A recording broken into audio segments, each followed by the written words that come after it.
इसका था जसीन मलिक का, यासीन जो उसका था रूबिया सैयद का किडनैप का था। अच्छा, जज जब आप कहीं पर बैठते हैं तो कोई भी ट्रायल हो रहा होता है, उसमें मुल्जिम होता है, एक गिल्टी आदमी होता है, एक जो है बेकसूर आदमी होता है। एज अ जज आपको कितने % आपको ये आइडिया होता है उस चेयर पे बैठ के कि ये जो है ये गिल्टी है, 100% जो मुझे दिख रहा है। Kings does no wrong. एक जो हमारे चीफ जस्टिस ऑफ इंडिया थे और प्राइम मिनिस्टर जो है चीफ जस्टिस ऑफ इंडिया के घर में जाते हैं, पूजा करते हैं, मुझे उसके बारे में आप अपना न्यूज 38 अक्यूज थे उस केस में।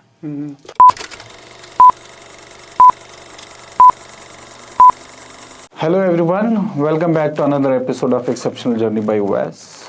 मैं आपका होस्ट उवैस सली भट्ट। जैसे मैंने आप सारे लोगों से वादा किया था कि मैं एवरी डे एक अपग्रेडेशन लाऊंगा, एक डिफरेंट पर्सनैलिटी लाऊंगा अपने पॉडकास्ट में।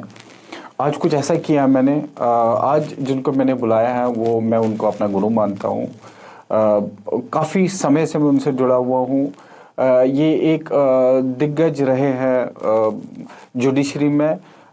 ये रिटायर्ड जज रहे, ये पीएससी के मेंबर रह चुके हैं। बहुत सारे कॉलेजेस, यूनिवर्सिटीज़, पुलिस एकेडमी में अलग अलग तरीके से सोशल वर्क करते आए हैं। ऐसा लगता है कि रिटायरमेंट के बाद, सर का रिटायरमेंट के बाद इन्होंने एक अलग पेस लिया है लाइफ में।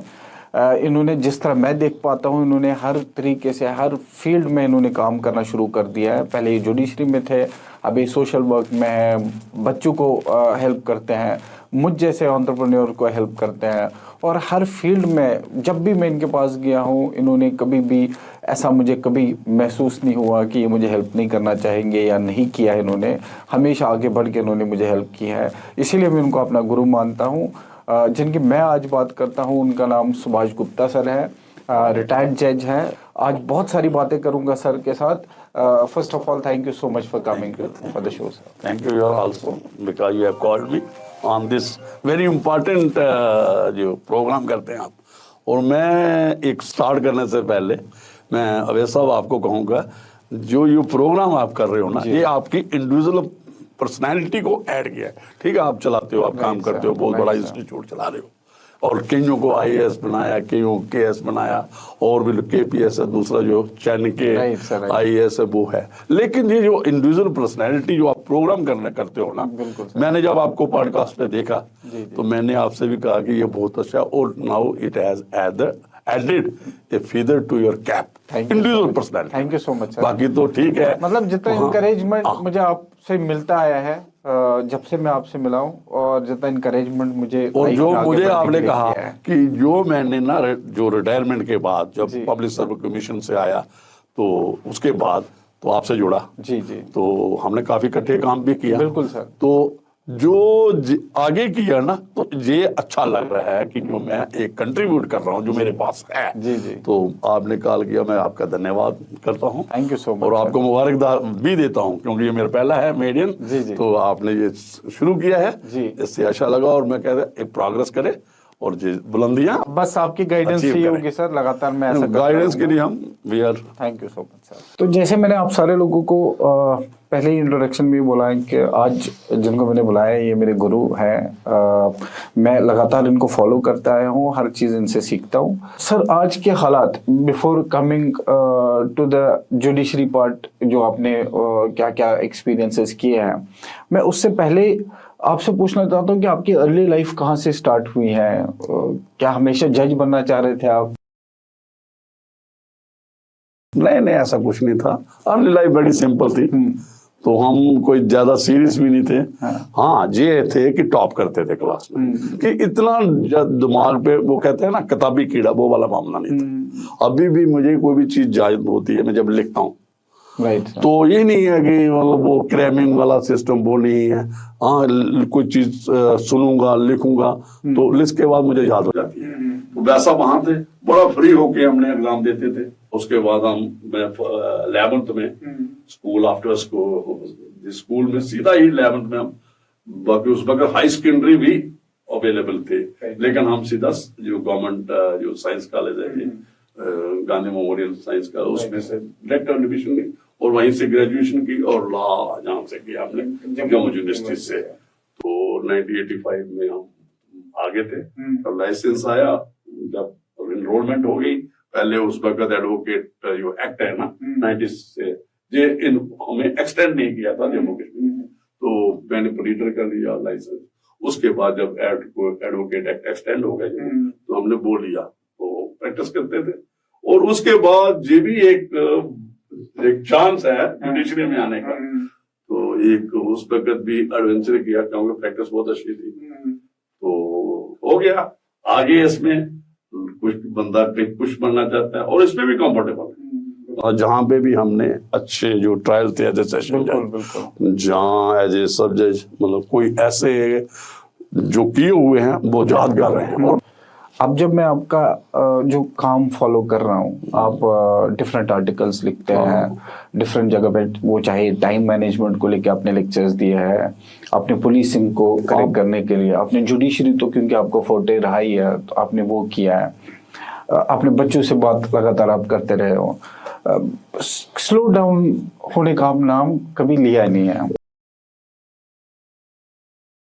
देखिए नई एनर्जी मुझे देखिए पता क्या होता है, स्लो डाउन हो गया ना आदमी है, फिर आदमी ये कहते हैं ना भाई, फिर मतलब आपकी फिजिकल हेल्थ भी स्लो डाउन हो जाएगी, बिल्कुल दिमाग भी स्लो डाउन हो जाएगा, तो फिर आपकी रिकॉग्निशन जो है ना समाज में वो कंटिन्यूटी नहीं है। हाँ। हम चाहते हैं कंटिन्यूटी विद कंसिस्टेंसी, कि लगातार चलता रहे जब तक है शरीर जे।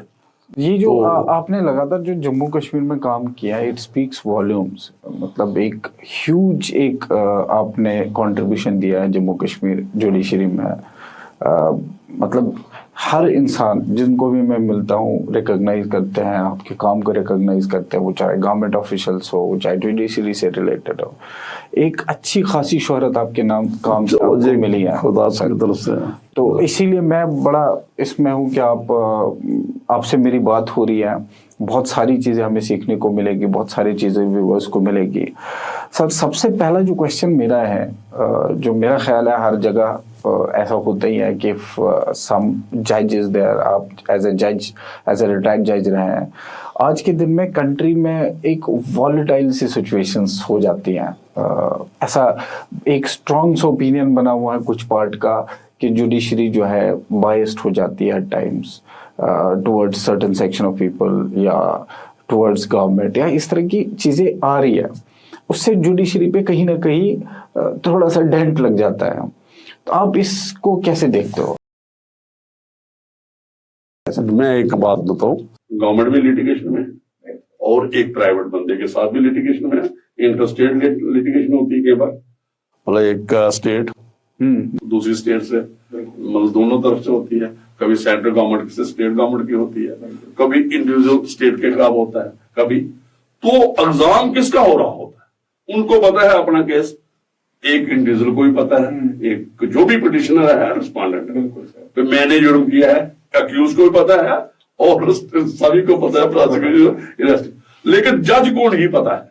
तो ट्रायल किसका होता है, जो आप कह रहे हो, जज का ट्रायल, चाहे वो ये आपका सिविल जज यूनियन डिवीजन है, चाहे वो जुडिशियल मैजिस्ट्रेट है, चाहे वो सुप्रीम कोर्ट के जज साहब हैं, जहां हाई कोर्ट के जज साहब हैं, डिस्ट्रिक्ट जज साहब हैं। तो ट्रायल किसका? आप लोग जो आज मेरे से बात की आपने, वर्चुअल क्या की कि भाई आप पे ये क्रिटिसिज्म और अच्छा है, बिल्कुल, मतलब क्रिटिसिज्म जिस दिन डेमोक्रेटिक सेटअप है, बिल्कुल, फ्रीडम ऑफ स्पीच एक्सप्रेशन जो हम बात करने जा रहे हैं, राइट, आर्टिकल 90 है और आर्टिकल 21 जो है कितना एक्सपैंड हो चुका है। हर बात आप कर सकते हो, डिग्निफाइड लाइफ की बात है, न्यूट्रिशन तक है, और उसके साथ हमने जो फंडामेंटल ड्यूटीज और जो प्रिंसिपल ऑफ जो पब्लिक पॉलिसी जो कॉन्स्टिट्यूशन में इंसाइन किए गए हैं उनको भी। और ये देखिए आज एक स्टेटमेंट आई है, वो आपने बहुत अच्छा क्वेश्चन जो पूछा, वाइस जो हमारे प्रेसिडेंट हैं उन्होंने एक बात की है कि ये जो एग्जीक्यूटिव है इनका काम है जी, जो बाकी बात मतलब जो बंदोबस्त है तो उसका है, इसका है, जो भी लोगों के लिए करना है, कोर्ट्स की कोई इंटरफेरेंस नहीं होनी चाहिए। ठीक है, जो आपने वैसा ही, तो कोर्ट के पास कौन जाता है? देखिए, जरूरत के मुताबिक इंडिविजुअल जाता है, PIL होती है, जहां गवर्नमेंट जाती है। सो मोटो बहुत कम केस हैं अभी इस वक्त जो सो मोटो कांग्रेस कोर्ट ले रहा है। राइट। वह इतनी वल्नरेबल सिचुएशंस हो रही है सिर्फ कोर्ट्स में, जो आप कहते हो इतने लाख करोड़ केस पेंडिंग है डिफरेंट कोर्ट्स में। इट मींस लास्ट रिजल्ट जो है इंडिविजुअल के पास, गवर्नमेंट के पास, किसके पास है? वो एक लॉ कोर्ट ही है। बिल्कुल सर। चाहे वो अभी एक जो ग्राम न्यायालय की बात हो रही है आज, जहां कुछ कहीं भी है, और देखिए क्या है जो आपका बिल आया नया जो कल पास हो गया, राइट, उसमें भी उन्होंने कहा कि यार ये ट्रिब्यूनल है और इसकी अपील कोई नहीं है। मैं एक आप छोटा सा उसमें चुन लेता हूं कि ट्रिब्यूनल का फैसला हो गया, वहां पे इसकी कोई अपील नहीं है। तो अपील कहां जा रही है? हाई कोर्ट में जा रही है। Right sir. तो हाई कोर्ट में जाना मीन कि ट्रस्ट, ठीक है, ट्रिब्यूनल हमारे क्रिएट हो गए, जो कैट है, जो हर किस्म के ट्रिब्यूनल है, एयरफोर्स, ये फोर्सेस का है, आर्म फोर्सेस का है, जहां जो आपके डेट रिकवरी ट्रिब्यूनल है, बहुत ट्रिब्यूनल है। क्यों बनाए? कि जो ये एक बर्डन था हाई कोर्ट और सुप्रीम कोर्ट, तो इनको कहा कि ज्यादा मैटर ये कॉन्स्टिट्यूशनल, वो क्योंकि इनके पास लिटिगेशन रहती है और सिविल और क्रिमिनल लिटिगेशन भी आती है, ओवरबर्डन है, ये जुरिस्डिक्शन देगी। और एक ADR सिस्टम शुरू किया है, जो अल्टरनेटिव डिस्प्यूट रेजोल्यूशन। राइट। जैसे आपके पास है लोक अदालत है, जो मीडिएशन कंसिलिएशन होती है मैट्रिमोनियल क्वेश्चन में, फैमिली मैटर्स में, जो एक वो जाते हैं। तो ये भी एक सिस्टम है, ये भी बर्डन काम कर रहे हैं। और ये ADR है कि हमें रिडक्शन करनी है जो बर्डन है कोर्ट्स में। तो ये जो अच्छा बात है, क्रिटिसिज्म जो कोर्ट्स का भी होना चाहिए, इसमें कोई बात नहीं है।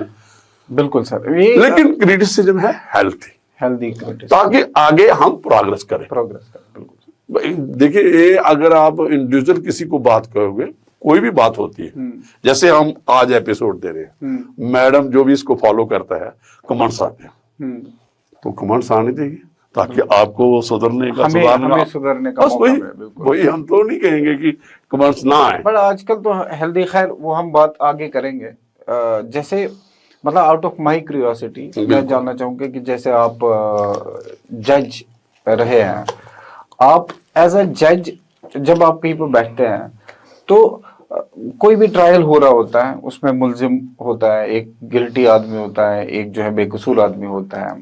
एज अ जज आपको कितने % आपको ये आइडिया होता है उस चेयर पे बैठ के कि ये जो है ये गिल्टी है, 100% जो मुझे दिख रहा है, ये जो है ये गिल्टी नहीं?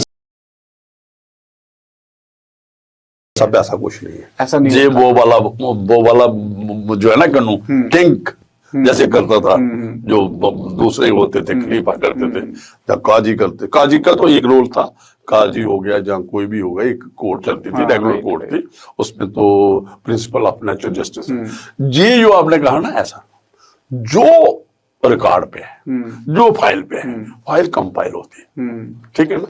पहले कोई भी केस, एक आपको ले लो क्रिमिनल केस, फौजदारी, पहले जाएगी FIR, फिर इन्वेस्टिगेशन जो भी होगी, फिर कोर्ट में केस आएगा।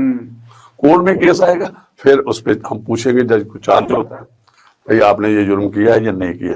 फिर उसकी प्रक्रिया हुई, फिर ट्रायल शुरू हो गया।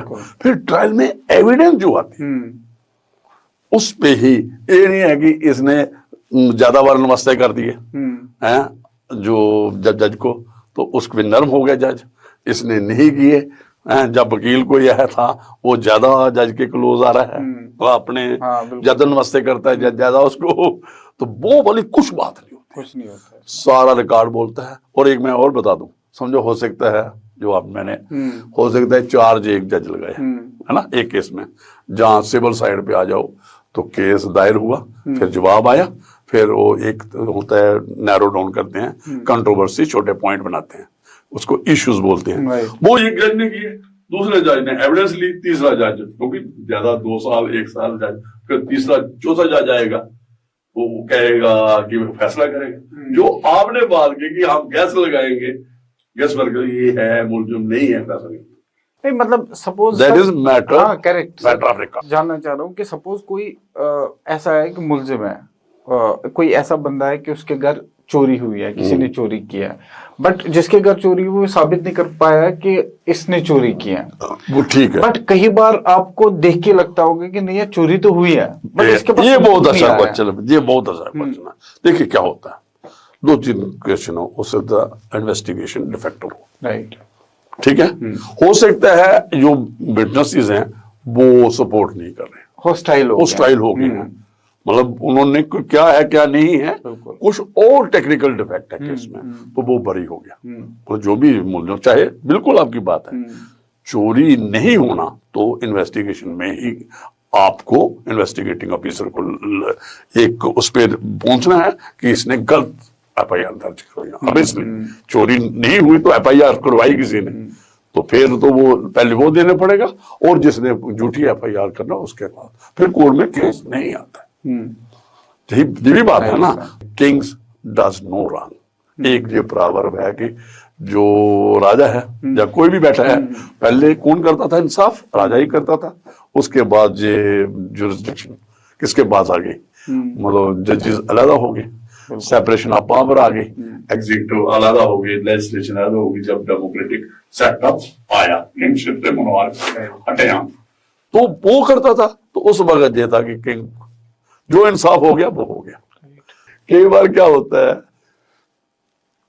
किसी पे वो लग जाता है कि मर्डर केस का, कि फलाने ने सर्कमस्टेंशियल एविडेंस से डेड बॉडी भी नहीं मिलती, आपने सुना होगा। तो ट्रायल चला, बंदे को सजा हुई, जेल में है, वो विक्टिम आता जो जिसकी डेथ, जिसको कहा ना, जिसका मर्डर ट्रायल हो गया, जो सजा भी होगी, वो आ जाता है कोर्ट में। और बहुत एग्जांपल है हमारे पास इस बात। वो कहता है जनाब मैं तो जिंदा हूँ, जहाँ उसके घर वाले हैं जहाँ समहाउ मैं तो जिंदा हूँ, यार वहां पे देखा उसको, तो वो भी क्या करे, क्योंकि जो एविडेंस थी तो जज को वो आप उसको ये नहीं कह सकते कि आपको ठीक है। ये एक आप कह सकते हो जुडिशियल, मतलब कुछ भी कह सकते हो सकता है। ये जो जुडिशरी है, जुडिशियल पावर्स और एग्जीक्यूटिव पावर्स में फ्रिक्शन है, ये बहुत क्लियरली दिखता है। जजेस के बहुत सारे बयान हाल ही में हमने सुने हुए हैं, बहुत डिफरेंट सुप्रीम कोर्ट के जजेस के सुने हैं, फिर हमने गवर्नमेंट ऑफ इंडिया के अलग अलग नेताओं के, अलग अलग जो है मिनिस्टर्स के, वो चाहे लॉ मिनिस्टर हो या कोई भी हो, उनके अलग बयान सुने हैं। तो हमें एक न्यूट्रल ओपिनियन, मतलब मैं चाहता हूं कि इसमें जुडिशरी और एग्जीक्यूटिव पावर्स में फ्रिक्शन कितनी है इस टाइम? मुझे नहीं लगता कोई फ्रिक्शन है। मैं आपको कॉन्स्टिट्यूशन का जो मैंडेट है ना, मैं आपको बिल्कुल क्लियर कर देता हूं। ये जो एक देखिए, जो बेसिक स्ट्रक्चर ऑफ लॉ,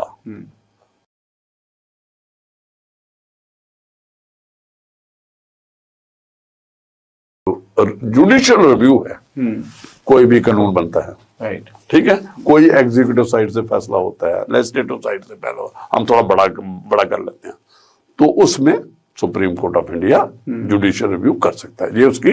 ये हमारा कॉन्स्टिट्यूशनल मैंडेट है, ठीक है। जहां तो कई बार जो आपने कहा कि वो कहते हैं नहीं जी सुप्रीम कोर्ट कैसे हमारे ये एनेक्टमेंट, ठीक है भाई, जो कई बार क्या होता है एक्ट सेट हो गया, उसके बाद लेजिस्लेटिव को भी पावर है, पार्लियामेंट दोबारा ला बनाती है।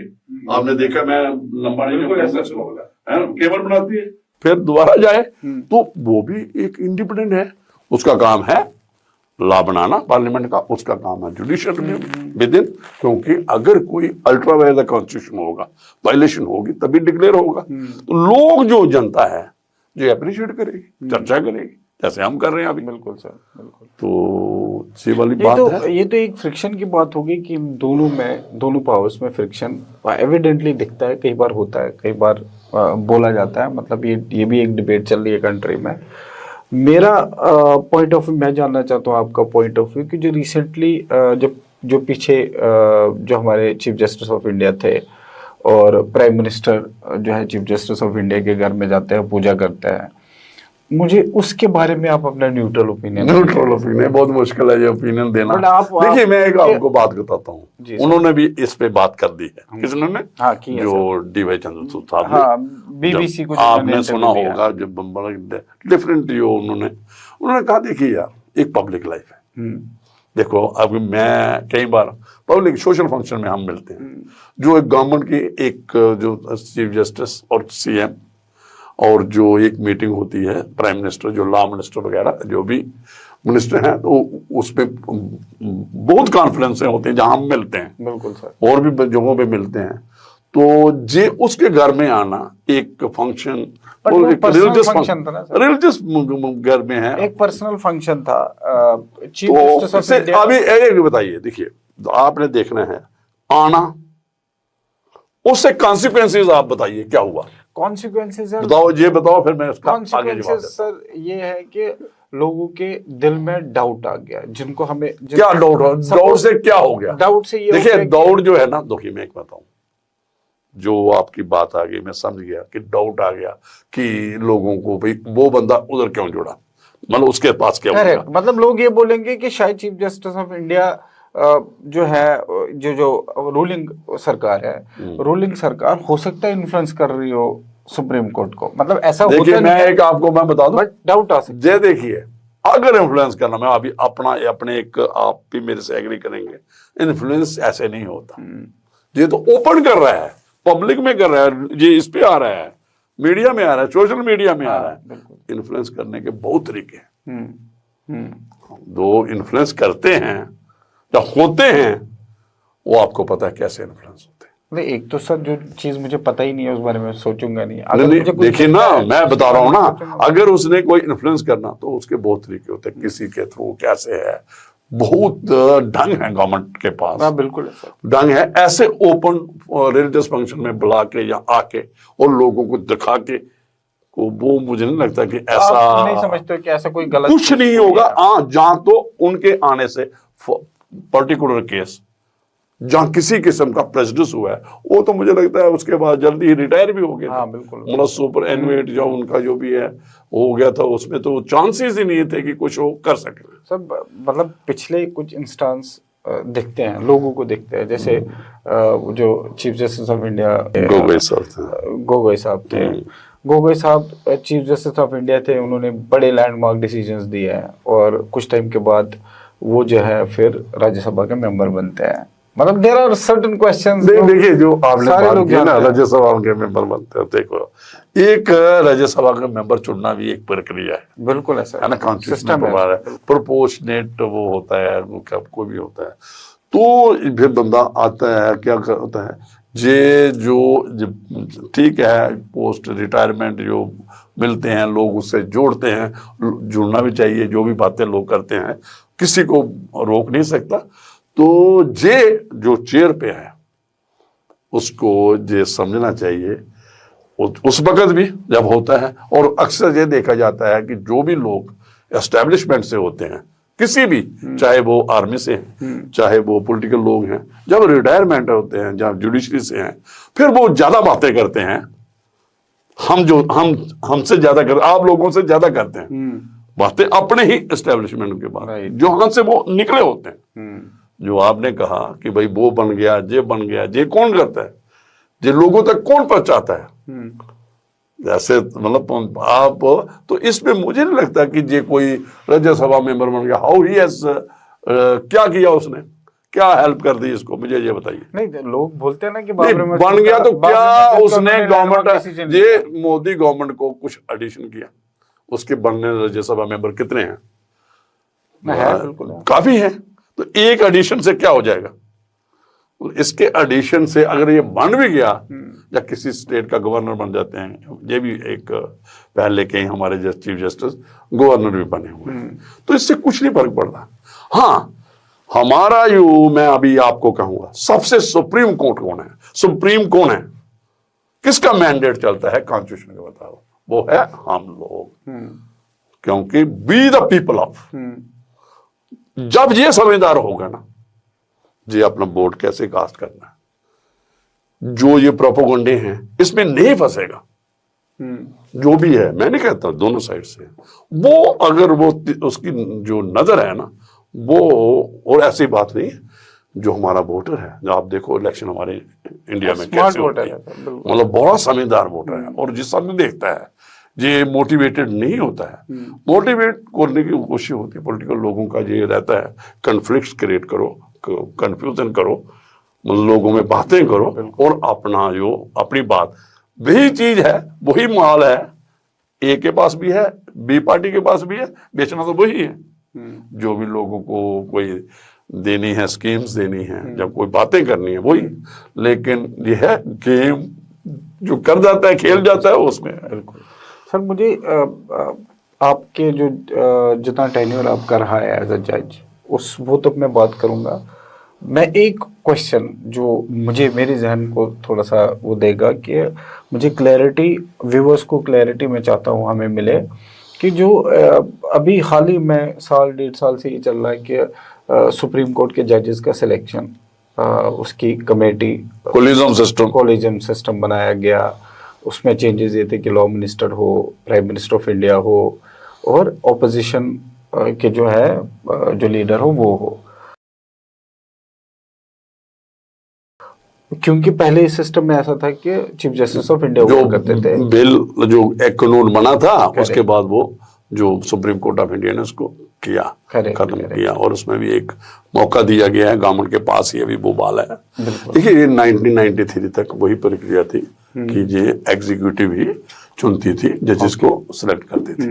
लेकिन एक मैं बात बताऊं, अगर आप चाहिए इंडिपेंडेंट जुडिशरी चाहिए लोगों को, राइट, अगर आप पूरी पावरें दे दोगे किसी पॉलिटिकल पार्टी को जज चुनने की, करेक्ट, फिर आप देखोगे सारी जो हमारे एडवोकेट लोग हैं, जहां सारा जो भी है ट्रांसफर की, जहां उसकी जे लॉ मिनिस्टर के इर्द गिर्द होंगे जैसे पीछे होता था, करेक्ट, और जहां गवर्नमेंट के इर्द गिर्द ही और वही लोग होंगे। मुझे नहीं लगता कि कोई इंडिपेंडेंट सिलेक्शन होगी। देखिए जुडिशरी में क्या होता है, मैं आपको बता, जहां जो होती है ना असेसमेंट होती है, ठीक है, मैं नहीं ये कहता हूं इधर एक आया कि जज का बेटा जज बन रहा है, तो जज का बेटा वकील बन रहा है, तो जज का बेटा पॉलिटिक्स में भी आ रहा है, जज का बेटा बिजनेसमैन भी बन रहा है, जज का बेटा प्रेस में भी आ रहा है, जज का जो चल रहे हैं ना हर जगह वो उसको है, हर प्रेस वाले का बेटा प्रेस में भी जा रहा है। मैं ऐसे कहना चाहता हूँ, मैंने उसको ऐसे किया, बिजनेसमैन का बिजनेस कर रहा है, हर एक जगह बंदा जो लाइनेज है वो कैरी करना चाहते हैं, अच्छा समझते हैं। ऐसे ही अगर जज का बच्चा अच्छी कंट्रीब्यूट कर रहा हो, देखिए मेरिट की बात होनी चाहिए, तो मेरिट मेरे अंदाजे में, मेरी असेसमेंट जो है वो सबसे अच्छा जो है हमारा, पहले क्या होता है, एक हाई कोर्ट से एक हमारे 3 जजेस होते हैं जो रिकमेंडेशन करते हैं, करेक्ट, 3 जज डिफरेंट 3 जज बैठते हैं और देखते हैं। हमने तो जहां तक देखा है जो यहाँ पे वो बुलाते थे किसको, एडवोकेट को, यार तू बनना चाहता है, तेरी जो परफॉर्मेंस है हमने देखी है काफी अच्छी है, तो वो फिर एक वो अपने आप को अपर जजेस पूछते थे, बिल्कुल जो जिसकी सिलेक्शन होती थी, जिसको चुनते थे, जिसकी रिकमेंडेशन जाती थी। ऐसा नहीं होता कि बिना पूछे नाम दे, नहीं ऐसे थोड़ा नहीं, उसकी पहले कारगर थी। थोड़ा एक तो सीनियर डेजिग्नेटेड एडवोकेट होता है, एक तो जुडिशरी से जाते हैं, वो तो कोई नहीं है, वो तो मैं जो भी हो, जो एडवोकेट्स में नहीं वो उनकी कंसेंट लेते हैं, ऐसा थोड़ा, और उनको बताते हैं भाई आपका नाम हम भेज रहे हैं। फिर मीटिंग होती है कोलिजियम की, एक स्टेट कोलिजियम जो हमारे स्टेट हाई कोर्ट का, जहाँ ड्यूटी का हाई कोर्ट होगा, वहां से सिलेक्शन होती है। फिर वहां पे देखिए सबसे जो इम्पोर्टेंट बात है ना, जिसपे आप बात कर सकते हो, जो एग्जीक्यूटिव साइड से है, वो है सिक्योरिटी पर्पस के लिए ये बंदा जो है, इसमें कोई वो वाली बात तो नहीं है इसकी पर्सनैलिटी में, इसमें कारकर्दगी में, कि he is not a danger to, जहां हेट्रेड वाला बंदा, जहां दूसरा है जो मतलब वो ना बने, तो वो एक वेरिफिकेशन होती है उसकी सारे इंडिविजुअल पर्सनैलिटी से, हर तरफ की, कि ये ईमानदार है, इसको कुछ आता है, कुछ नहीं। जहाँ पे ये हमारी एजेंसीज हैं, जैसे हमारी जो इंटेलिजेंस ब्यूरो है, पूरा आईबी है, और भी पूरी सीआईडी है, मुझे लगता है इनकी वेरिफिकेशन के इनके जे पार्ट एग्जीक्यूटिव के पास, तो अच्छी बात है। तो जो ये सिलेक्शन है, जो अभी देखिए, एक जज मैं बता सकता हूं कि जो मैं अगर डिस्ट्रिक्ट जज रहा हूं, सेशन जज, जहां मेरा हाई कोर्ट जज हो, वो उसके पास एपीआर है, उसके पास सारा वकील कैसे आर्गू करता है, कैसे प्रेजेंटेशन है, क्या इसके कितने केसेस हैं काज लिस्ट में, वो चीफ मिनिस्टर बता सकता है या एक चीफ जस्टिस बता सकते हैं, जजेस ब्रदर जजेस बता सकते हैं, वो बेटर वही बता सकते हैं। बिल्कुल।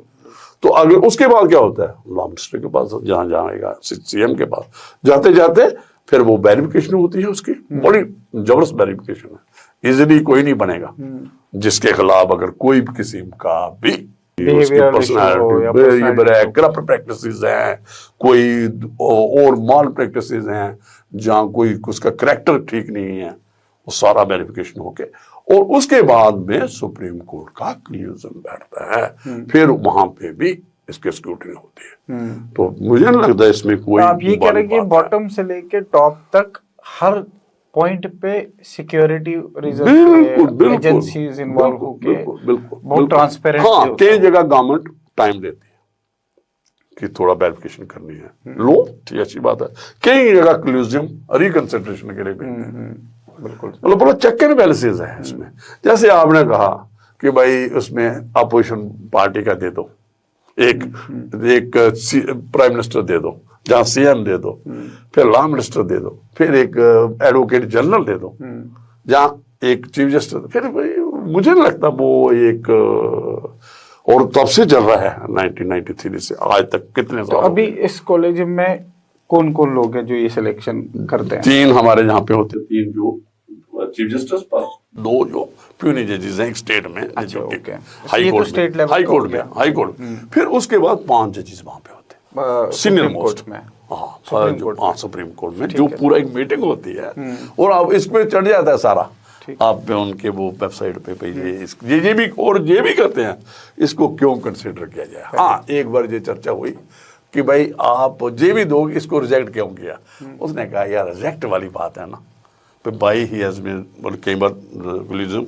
रिफ्यूज कर देता है, चाहे स्टेट हाई कोर्ट की रिकमेंडेशन होती है, स्टेट कंक्लूजन की नो वो नहीं करते, क्योंकि उसमें लेकिन उन्होंने कहा यार लिखना अच्छा नहीं, ठीक है समझने वाला समझ जाएगा, लोगों को अपने से ज्यादा जो समझता है ना दूसरे को पता होता है, जो आजकल मुझे अपने बारे में कम पता है दूसरे को, और उसको ही मौका देना चाहिए दूसरे को, जो एक कलेक्टिव डिसीजन बनता है, तो वो वाली बातें भी है, ऐसी कोई बात नहीं।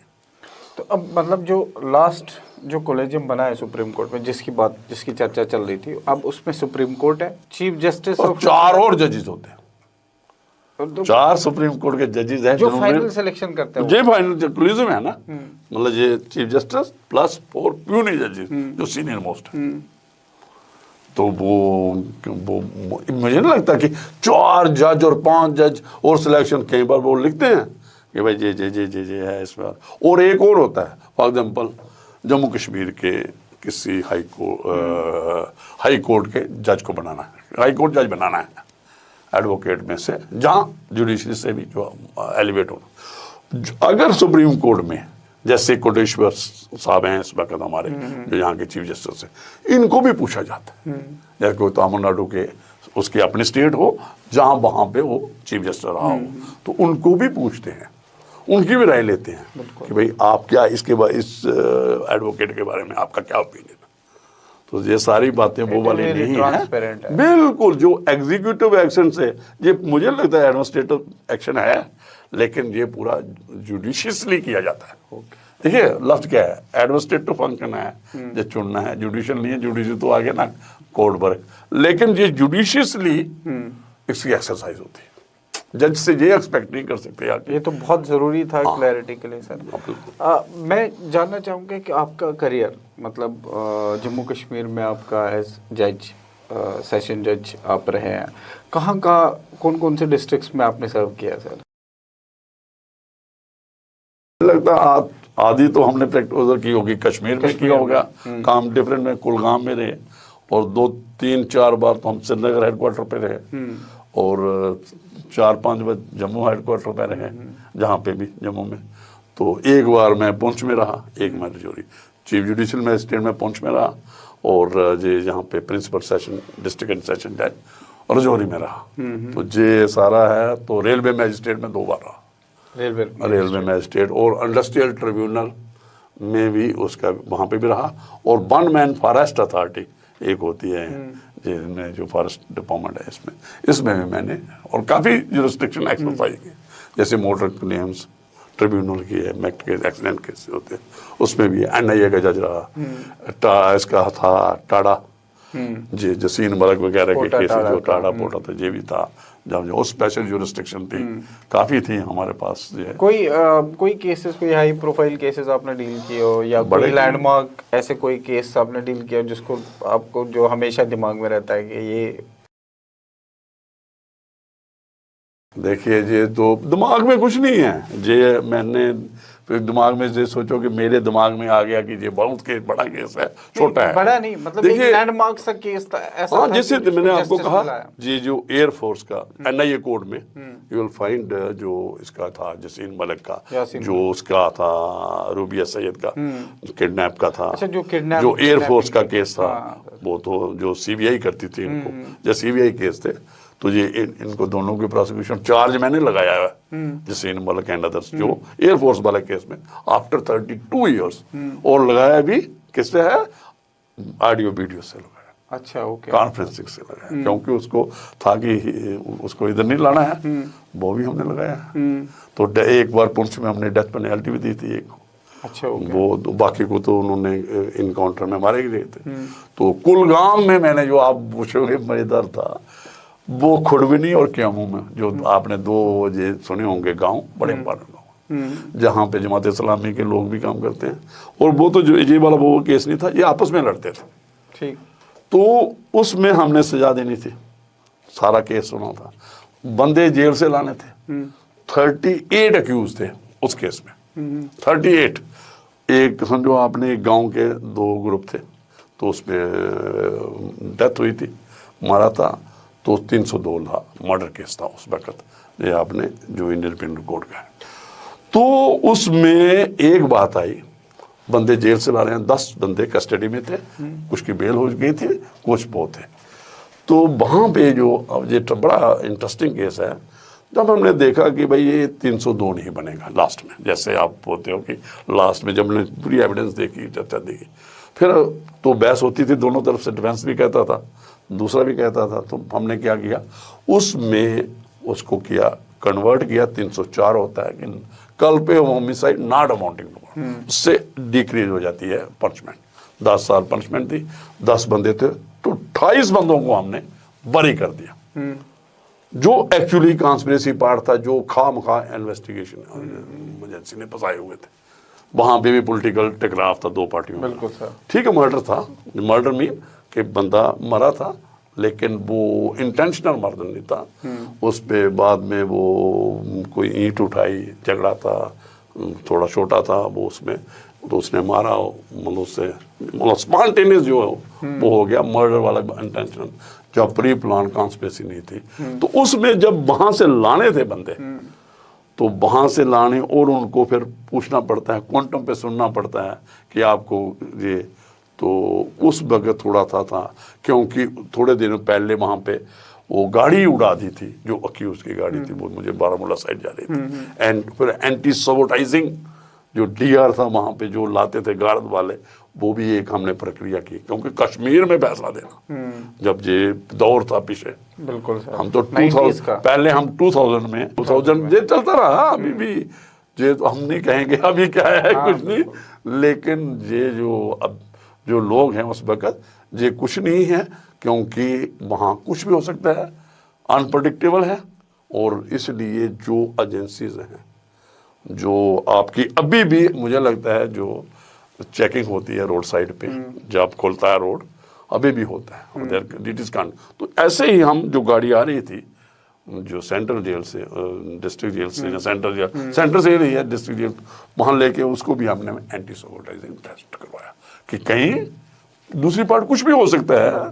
तो इसलिए ये थोड़ी सी बातें जो एक्सपीरियंस है ये देखते हैं हम। बिल्कुल सर। आप जैसे आपने बोला कि यासीन मलिक का केस, वो जो किडनैपिंग का केस था, थोड़ा सा और बताए कि वो क्या था, कैसे शुरू हुआ किडनैपिंग था? का केस देखिए क्या था वो, उस वक्त कुछ लोग जो उस वक्त JKLF जी क्या 1989 से शुरू हो गया, उसकी Jammu dominance, Kashmir liberation front, उसकी डोमिनेंस थी, वो ऑपरेट करता था पूरे कश्मीर पूरे कश्मीर में, उसकी डोमिनेंस थी। जो भी है, जैसे हमने इसमें केसेस में देखा, सच्चाई क्या है क्या नहीं, अभी सब जुडिस मैटर है, फैसला क्या होगा। क्योंकि तब से लेके अभी तक ये ट्रायल चल रहा है, पहले तो कोई ट्रायल हुआ ही नहीं ना, कुछ टाइम पे ये हाई कोर्ट में रहा। तो आपने ये लंबी बातें हैं, कभी इंडिपेंडेंट ट्रायल मेरा करो, मैं दूसरा भी बताऊंगा। बिल्कुल सर। कि ये लोग जैसे में बड़ी बड़ी इंपॉर्टेंट था, और कश्मीर में बड़ा जी, और उस वक्त जे इसने अडॉप्ट किया कि मैं अभी महात्मा गांधी मतलब का है, acceptance बहुत थी लोगों में। एक्सेप्टेंस में थी, और लोग बड़ा इसको टेक्निकली और सेंसिबल इशू था, इन लोगों को टच करते थे। गवर्नमेंट ऑफ इंडिया जहाँ जो एजेंसीज हैं जो भी है, बड़े तरीके से करते थे। और कश्मीर का इशू अभी भी सेंसिटिव है, ऐसी बात नहीं। अभी एक डिमांड आई कि भाई UNO हटा दो वहां से, वापिस है UNO को, ये भी कोई बात आई कि अभी क्या जरूरत है इसकी। हाँ, उसके बारे में बात करेंगे, पहले ये कभी इंडिपेंडेंट करेंगे बात। तो वो जे ऐसे वन साइडेड कहने से ये बातें नहीं हो सकती, आपको इसको रूट में जाना पड़ेगा।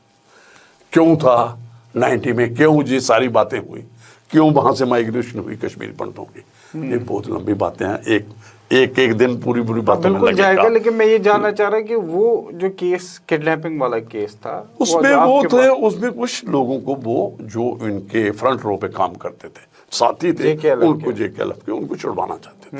अच्छा, वो छुड़वाए भी, छोड़े भी उन्होंने, सिस्टम हो रहा था। हाँ, वो उनको छोड़ना था, छुड़वाने के लिए वो हुआ था। तो आप रूबिया सईद का उसमें तो एयरफोर्स वाला केस था, उसमें इनडिस्क्रिमिनेट फायरिंग होती जस्ट टू क्रिएट टेरर।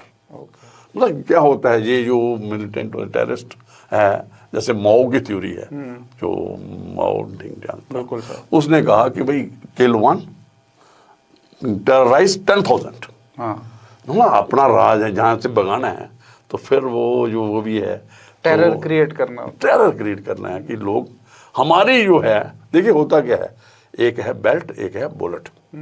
अगर आप दूसरी साइड पे आ जाओ, बेल्ट से जो एग्जॉस्ट हो जाता है, ये भी हुआ है इसमें स्टोरी, कश्मीर की जो स्टोरी है 87 के लोग कहते हैं जी इलेक्शन प्रॉपर नहीं हुई, उसमें लोगों को जैसे स्टोरीज हैं, जैसे हम मार्केट में हैं, तब तो फिर उसके बाद जो माफ थी, फिर जो मतलब जो मुस्लिम यूनाइटेड फ्रंट था, उस वक्त उनके कैंडिडेट थे, उनको हराया गया, कुछ नया ऐसा गिलानी साहब और जितने भी जो भी है, जो आपका जो POK में अभी जो ऑपरेट कर रहा है मास्टर जी, जो भी जो वो भी इलेक्शन में, और भी लोग थे। तो ये भी कारण बना, और क्या कारण है, ये लंबी बात है। तो मेरा जो कहने का मतलब ये है कि जो पॉलिटिकल जो होते हैं ना, ये इनस्टेबिलिटी होती है, पॉलिटिकल इनस्टेबिलिटी जहाँ पे है, विश्वास नहीं है, ट्रस्ट डेफिसिट है, वहाँ लोग क्या करते हैं, लोग इनोसेंट हैं, लोगों को मोटिवेट करते हैं। जैसे आज नेक्सलिज्म है, जो लोग ऑपरेट कर रहे हैं, आपके झारखंड में है, हमारे मुझे लगता है काफी बहुत जगह है। ये क्यों करते हैं, ये सेंटिमेंट्स उभारते हैं लोगों के, और उनके मुताबिक जब होते हैं पॉलिटिकल अनरेस्ट होती है, तो इनको लोग समझो ओवरग्राउंड लोग जो हैं, दूसरे लोग हैं, वो सपोर्ट करते हैं, तो एक्टिविटी इनकी बढ़ती है। और फिर इनके जो डीप स्टेट है, आगे आप अगर इस पे ही बात करेंगे, तो डीप स्टेट है, फिर वो सपोर्ट भी करते हैं, इनको वेपन्स सपोर्ट करते हैं। जैसे बोलते हैं डीप स्टेट, आप जैसे बोल रहे हो कि JKLF है या कोई भी तंजीम वहाँ थी, तो उनको क्योंकि पाकिस्तान स्पॉन्सर्ड देखो डीप स्टेट वही होती है जो दूसरे की कंट्री में मतलब डिस्टर्बेंस करती है, अपनी इंटरफेरेंस करती है। इस चार्ट में जो मामला है, वो बहुत कंट्री हैं, बड़ी हैं, इनके जो आपने छोटी बोली, वो अभी वो डीप स्टेट से हटना चाहते हैं। वो अपने जो उन पे लेवल था ना, अभी वो कहते हैं यार आप क्या करो, धंधा करना है। हमने जो देखिए आप क्या अकानमी बन रही है, एलन मस्क ने क्या कहा, उसने कहा, ट्रंप ने क्या कहा, उसने कहा छोड़ो ये डीप स्टेट, हमने पैसा लगाएंगे कहीं। हमने $21 मिलियन दे दिए थे जहाँ पे इलेक्शन को, तो लोग एक अपोजिशन इलेक्शन इन्होंने सब करवाया यहाँ। मतलब उसको डिस्टर्ब, उसके इनबैलेंस करना, क्या करना है। वो कहते हैं नहीं जी हमने एजुकेट करना था वोटर्स को। ये बहुत किस्म के लोग हैं ना, हाँ, मतलब है उन्होंने ना। बोला था ये कि आज़ादी की पैसे लड़ाई है कश्मीर में जो है, जो आज़ादी कईयों के लिए आज़ादी की है, कईयों के लिए ये एक मिलिटेंट एक्टिविटी है, कईयों के लिए टेररिस्ट एक्टिविटी है। मतलब बिल्कुल अलग अलग इंटरप्रिटेशन बिल्कुल नहीं है, लोगों में बात है ना। बिल्कुल। जैसे देखो गवर्नमेंट ऑफ इंडिया, और इस वक्त जो 370 की बात भी आप करोगे, बिल्कुल तो 370 की बात आ गई जो आपने, तो 370 के बाद जो पहले था अब है, जो सिनेरियो है जो देखते हो, हर एक पॉलिटिकल पार्टी का अपना पॉलिटिकल एजेंडा है। भारतीय जनता पार्टी का पॉलिटिकल नहीं, एजेंडा हम तो पॉलिटिकल एजेंडा पे बात नहीं करेंगे सर। मैं सिर्फ ये जानना चाहता हूँ कि जैसे बहुत टर्मोइल में रही है कश्मीर, बहुत अनरेस्ट रहा है, आपका टेन्योर हो सकता है 2000 ऑनवर्ड्स फिर हाँ हमने कश्मीर वैली में रहा तो हो, बिल्कुल दिखाया। बट क्योंकि आप सारे 85 मेरा ख्याल है आपका सिलेक्शन हुआ था, 85 नहीं 96 में हुआ।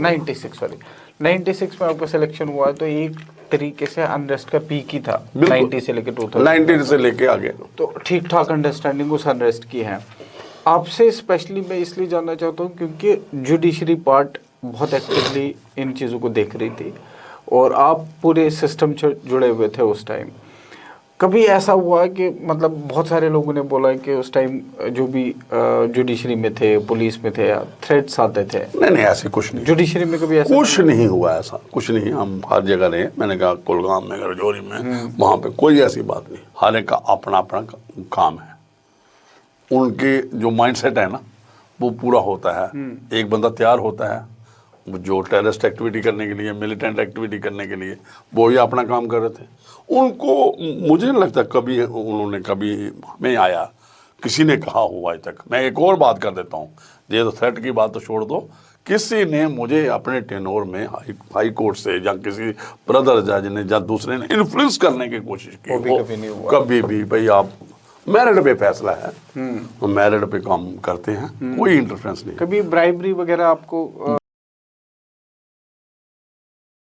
ब्राइबरी भी का इशू नहीं है। देखो मैं ब्राइबरी की बात, ऐसा? मैं हाँ बिल्कुल मैं बताता हूँ, ब्राइबरी का मुझे नहीं पता, ये करता हूँ मैं, क्या समझाता था लोग। कोई भी ऑफिसर है, लीव कि जुडिशियल ऑफिसर है, कि ये बंदा करप्ट है, साफ है या करप्ट पता होता है लोगों को? ये थोड़ा 15-20 दिन के लिए पता लग जाता है, वकीलों को पता चलता है। अगर हम जुडिशियल साइड से हैं, अगर कोई एग्जीक्यूटिव साइड से है, तहसीलदार, दूसरा तीसरा है, पुलिस वाला है, उसका सारा पता चलता है ये बंदा कैसा है, कौन इसके सोर्स हैं, कौन वो है।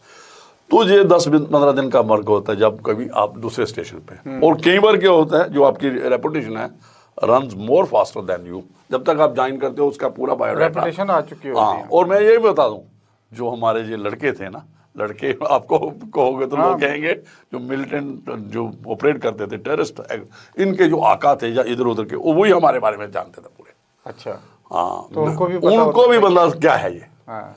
किस किस में न्यूट्रल काम करता है, जहाँ इधर उधर की बातें करता है, वो भी। मैं आपको बताऊं, मैंने पूरा कुलगाम, मेरे साथ जो अभी भी पूरे कुलगाम, दूसरा तीसरा सारे हम जाते थे, कोई प्रॉब्लम नहीं हमें कभी भी आई घूमने फिरने में, कोई भी किसी ने, और श्रीनगर में भी घूमते थे, हमारे साथ सिक्योरिटी भी थी।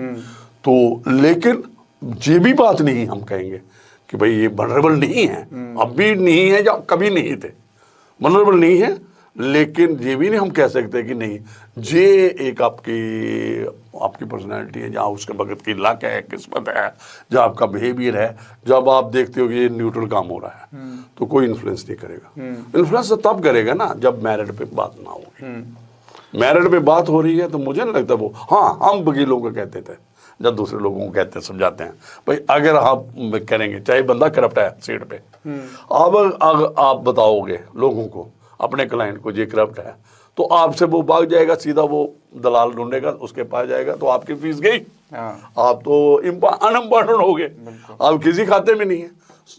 अच्छा ये बात होती है, आप उसको चाहे करप्ट है कुछ भी है, कहना भाई ये बंदा बड़ा खतरनाक है, ताकि आपका धंधा चलता रहे।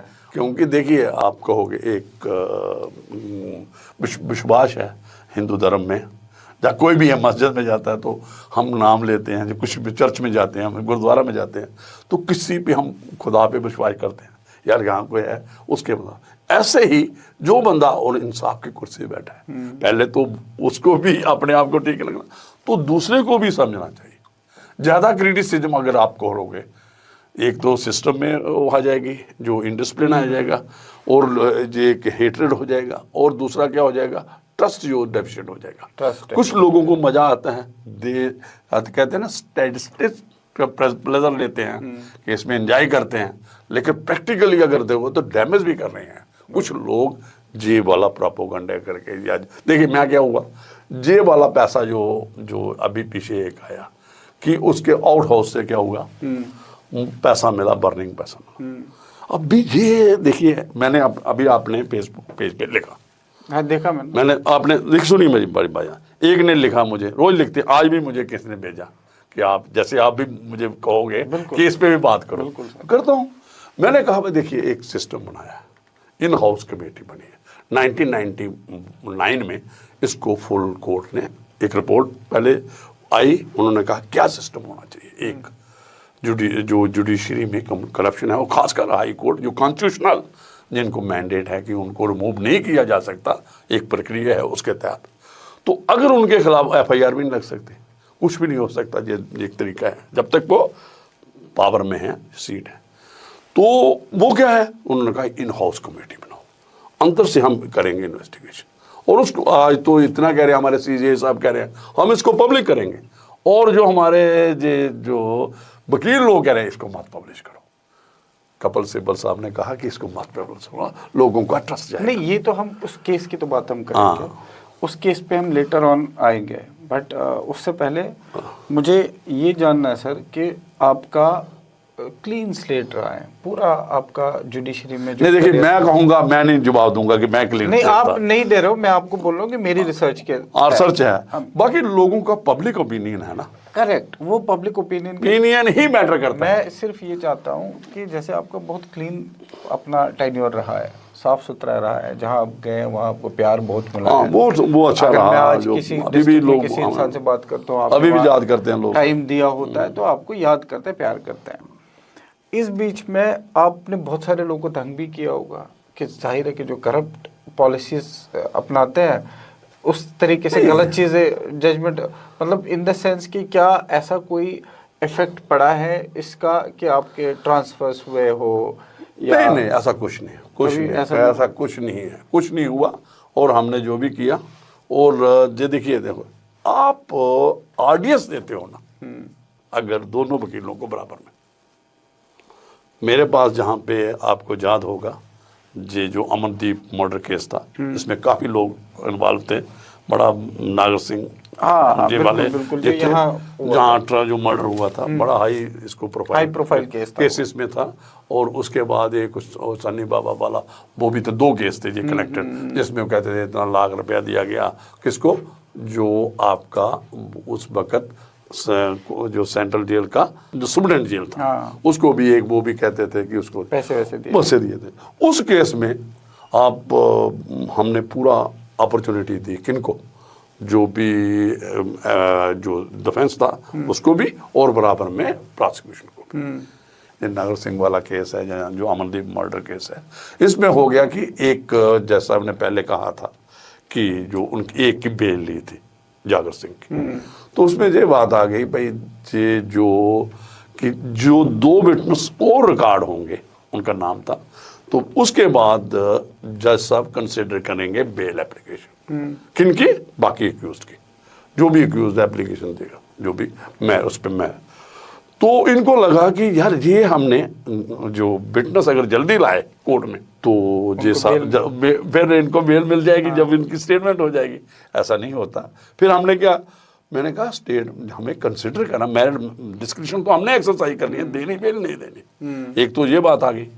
तो उस दूसरी बात ये आई कि ये जो विटनेस थे इनको प्रोसिक्यूशन ने पेश नहीं, बड़ा ये था, प्रोसिक्यूशन को भी एक रेगुलेट कर रहा था एक ग्रुप, और एक्यूज को भी एक ग्रुप, इनका भी सिस्टम था। तो हमने कहा भाई, हमने एक, मैं वो बात यहाँ नहीं बताना चाहता, हमने लाया विटनेस को, जैसे भी लाया विटनेस, रिकॉर्ड किए दोनों, और उसके बाद बेल एप्लीकेशन आई और rejected all the 3 application. Bail application, उसके बाद हाई कोर्ट से भी रिजेक्ट होगी, सुप्रीम कोर्ट से भी रिजेक्ट होगी। मेरे टेनोर में दे रिमेन बिहाइंड बार, जो भी था। हाँ। तो जो आप कहते हो ना, ये जो एक्सरसाइज है ना जुडिशियल, ये देख के करनी है, कहाँ है, कहाँ नहीं करनी है, कहाँ नहीं है। ये जो ब्लाइंड जो खेलते हैं ना, कुछ देखना पड़ता है कि इसका असर क्या होगा सोसाइटी पे। अगर बेल ना देना और देना, बेल और जेल, ये दोनों में जो वहां सीट पे बैठा हुआ है, ये मस्ट बी केयरफुल। जो फिर इज्जत बनती है आपकी, भाई आप भी गवाह है, आप भी लाओ पूरा। एक दिन मुझे किसी ने कहा कि वकील साहब डिफेंस कहने लगा, सर इसने बात करनी है आपसे, नागर सिंह ने। मैं करे, मैंने पूछा क्या बात है, कहते नहीं सर कोई बात, मैटर एंडेड। मतलब ऐसी बात कभी कभी डरे नहीं हम, जहाँ क्या डरना था। हम तो कल मुझे कहीं बात हुई कोई, और सर आप डर रहे हो। हम जूरी मेंबर थे, एक पीछे हमने जो जंग पार्लियामेंटेरियन का एक सिलेक्शन की हमने, वो जाने थे जो नेहरू युवा केंद्र वाले। तो कुछ बातें चल रही थी, ऐसे ऐसे जूरी बैठे थे, सर आप ऐसे डर रहे हो।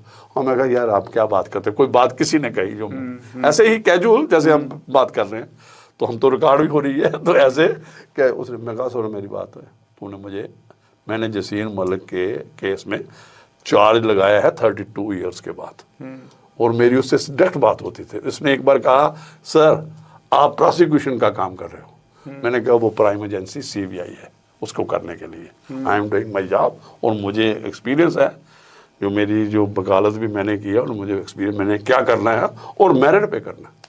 उसमें को वो वाली बात तब होती है आप में कॉन्फिडेंस हो, लॉ की नॉलेज हो, क्लियरेंस हो, और अगर आप इधर उधर जगमगा गए किसी भी कारण से, तो फिर इंसाफ नहीं होता। फिर इंसाफ, न्यूट्रलिटी, इंडिपेंडेंस वो जरूरी है। सर बहुत सारी बातें हमने जैसे सर से पूछी है कि वो चाहे हाई प्रोफाइल केसेस और जम्मू एंड कश्मीर के जुडिशरी में कौन कौन सी चेंजेस हो रही है, किस तरह की चेंजेस हो रही है, न्यूट्रल ओपिनियन क्या है, ये सारी बातें हम दोबारा जो सर से अब बात करेंगे वो है आर्टिकल 370 पे बात करेंगे, जो अभी रिसेंटली जज साहब का केस हुआ है दिल्ली में कि जो जहाँ बहुत सारा कैश बर्न मिला, उसके बारे में बात करेंगे हम रिसेंट जो बिल्स पास हो रही है उनके बारे में बात करेंगे। तो ये मतलब बहुत इन्फॉर्मेटिव चीज़ें आप दे रहे हैं ऑडियंस को, जिसकी एक्चुअली हमें बहुत ज़्यादा ज़रूरत है, इसकी अवेयरनेस की बहुत ज़्यादा ज़रूरत है। Sir thank you so much, इतनी सारी इन्फॉर्मेशन आपने दी है। हम जम्मू कश्मीर से हैं, आपने यहाँ सर्व किया है ऑलमोस्ट ऑल द डिस्ट्रिक्ट्स, और being a Jammu Kashmir citizen हमने 370 की बात नहीं की तो अधूरा रह जाएगा। मैं दर्शक को मजा भी इसी में लेंगे। बिल्कुल, तो मैं चाहता हूं कि सर आप अपनी एक ओपिनियन बताएं कि 370 एक कि जिस तरीके से हटाया गया 370 एंड 35A, जिस तरीके से हटाया गया वो प्रॉपर तरीका था। 2 कि उससे बेनिफिट्स थे, या जो आज के दिन में रूलिंग पार्टी जो बोल रही है कि इस वजह से वहाँ टेररिज्म था जम्मू एंड कश्मीर में, उसमें फ़र्क आया है, डेवलपमेंट में फ़र्क आया है। 370 की वजह से हटने से वहाँ डेवलपमेंट में फ़र्क आया। जिस तरीके से उसको रिमूव किया गया, क्या वो तरीका ठीक था? और फिर इस स्टेट को यूटी में कन्वर्ट करना, that also is a very essential, very important question for all of us, कि क्या डिग्रेड डाउनग्रेड करना चाहिए था स्टेट को? ये हम एक ओपिनियन चाहते हैं आपसे सर। ठीक है, चलो पहले तो आ गया ना 370 हटाने का, थोड़ा सा पीछे जाएंगे कि 370 आया कैसे। राइट ना, जो अच्छा है ना कि कैसे आया था। देखो वो क्या रहा था, आपको ये नॉलेज है। मैं इस पॉलिटिकल जो हम इसमें उनमें नहीं जाएंगे कि बात में नहीं करेंगे, पॉलिटिकल बात नहीं करेंगे कि जो डिले हुआ सेशन का जम्मू कश्मीर का, आप 3 स्टेटों में जो थी, जूनागढ़ था जो प्रिंसली स्टेट थी, जो हैदराबाद वाली, और जम्मू कश्मीर में, तीनों का सेशन जो उस वक्त हो रहा था डिफरेंट स्टेट्स का, चाहे पाकिस्तान के साथ था, 2 नेशन थ्योरी के बेसिस पे था, तो सेकुलर इंडिया था, और इस्लामिक पाकिस्तान था, ये तो सारा है। तो वहां पे हैदराबाद में फोर्सेस भेजनी पड़ी, एक साइड पे प्लेबिसाइट हुआ और हमारे यहाँ पे तो ये जो आपने असेशन डिले है ये एडमिटेड है। असेशन जो डिले हुआ उसके कारण क्या हुआ कि जो वहां पाकिस्तान में मूवमेंट चली, वहां पे कुछ वहां पर जो आप जानते हो जो ट्राइबल लोग थे, ट्राइब के लोग थे, उसमें पाकिस्तान ने उस वक्त गेम चली कि भाई ये इस कश्मीर को फोर्सफुली ले लो, वकेट करवाओ। लेकिन एक मैं बात मैं पहले भी करता हूं, आपने सुनी भी होगी, जो मैं बनारस यूनिवर्सिटी के एक वहां पे एक सेमिनार हुआ था, हमने भी उस पर बात की थी। हमने ये कहा गुलमर्ग ऑपरेशन एक नाम दिया था पाकिस्तान ने, और वहां पे जो ट्राइबल लोग थे जो उस इलाका से थे उनको जोड़ा, और खुद इनमें आर्मी के लोग भी थे। तो इन्होंने क्या किया कि भाई हमें कश्मीर को, तो उस वक्त कबाली आए थे, कबाली वही ट्राइबल्स आए थे, जो कबाली आए थे, कबालियों में पाकिस्तान की मिलिट्री के भी रेगुलर भी थे, उन्हीं को गाइड कर रहे थे। गुलमर्ग ऑपरेशन है, ये ऑन रिकॉर्ड है। एक तो हुआ क्या, जो पीछे भी चर्चा हो रही थी, कल मैंने एक सुन रहा था, उन्होंने कहा कि इन्होंने ज्यादा टाइम, उनको कोई मतलब नहीं था, पॉलिटिकल दिमाग नहीं था। जो लोग थे, जो ट्राइबल पीपल, जो कबायली लोग इन्वॉल्व हुए थे, उनको क्या लूटपाट करो। हाँ, मतलब वो तो लूटपाट करो, उनको कुछ नहीं था कि भाई, उनको पॉलिटिकल नॉलेज नहीं थी कि इससे हमने क्या करना है इसको। उन्होंने मुजफ्फराबाद को लूटते ही ज्यादा, मुजफ्फराबाद मुस्लिम पॉपुलेशन थी उस वक्त, निकल गए थे जो भी थे, से जो सिख वगैरह थे या हिंदू थे, और आगे बारामूला में तो उस वक्त आपको याद है जो शेरवानी था उसने उनको वो किया, और शेख साहब ने उस वक्त कहा कि भाई एक मलेशिया तैयार किया मेल का फीमेल का बराबर मुकाबला करने के लिए, और उन्होंने किसी को भी नहीं छोड़ा। हाँ, चाहे रेप किया, कुछ भी किया। तो ये उनका एक्शन था। उस वक्त कश्मीरी लोगों ने टकराव में आए, मुकाबला किया। टू नेशन थ्योरी को शेख साहब ने 1947 में कश्मीरी लोगों ने नहीं माना। टू नेशन थ्योरी उस वक्त का कश्मीर 1947 था। पंडित थे, बताइए कोई दंगा हुआ? कितने पंडित थे वहां पे उस वक्त? नहीं हुआ। और महात्मा गांधी ने कहा, मुझे जब बंगाल में दंगे हुए, पंजाब में हुए, मारकाट हुई, गाड़ियां कटती हुए आई, लोग करते हुए, कश्मीर में एक बूंद रक्त का नहीं था। तो उस वक्त, और उन्होंने, शेख साहब ने कहा, कश्मीरी लोगों ने कहा, क्यों लीडरशिप उसकी थी, टॉल लीडर था, उसने कहा हम जिना के पाकिस्तान के साथ नहीं थे। और जो कबायली आए उनका देख के कि ये कितने बार्बिक लोग हैं, और कश्मीर की जो संस्कृति, जो सबलाइज लोग हैं, 5000 साल की हिस्ट्री है। हम नहीं जाएंगे कि क्या कौन क्या क्या है। तो वहां पे जो लोग थे वो बड़े सबलाइज थे। उन्होंने कहा यार इन लोगों के साथ तो जो आपके सामने हैं, उन्होंने कोई नहीं देखा, रेप किया, उनका लूटा, सोना लूटा, दूसरा लूटा, घरों में चले गए। और नन्स थी वहां पे, जो बारामूला जो स्कूल भी था, जो हॉस्पिटल था। तो वो सीन देखे मैं नहीं कहता। और जो आप देखो उसके बाद शेख साहब का क्या पॉलिटिकल, एक्सटर्नल इंटरनल क्या दबाव आए पॉलिटिकल, तो क्या कश्मीर में जो एक्सपेरिमेंट्स हुए, सारा कुछ हुआ। तो 370 उस वक्त इंट्रोड्यूस करना पड़ा, क्योंकि हमारा संविधान लिखा जा रहा था उस वक्त जब जो इंट्रोड्यूस किया। और उस वक्त फिर सीज फायर था, सीज फायर हुआ, वो यूएन में जाना पड़ा सीज फायर के लिए, जो रेजोल्यूशन अडॉप्ट हुआ वहां पे। उसके बाद देखिए जो हमारा कॉन्स्टिट्यूशन जम्मू कश्मीर का बना 370 से 35A जी 54 का ऑर्डर है जी। जब दिल्ली एग्रीमेंट हुआ शेख साहब को और इंदिरा गांधी का, नेहरू जी का, उसके बाद 75 में एक और एग्रीमेंट हुआ शेख इंदिरा का, जब दोबारा हुकूमत में शेख साहब आए। तो आप अगर इसको देखेंगे, अगर जो आपने बात कह रहे हो, मैं उस पर आ रहा हूं कि जो देखो 370 आ गया, 35 भी आ गया। 370 क्या था कि हमारा अपना संविधान होगा, हम अपनी बात करेंगे, हमारा अपना निशान होगा हल्का, क्योंकि हम एक प्रोग्रेसिव सोचते थे। फ्लो है।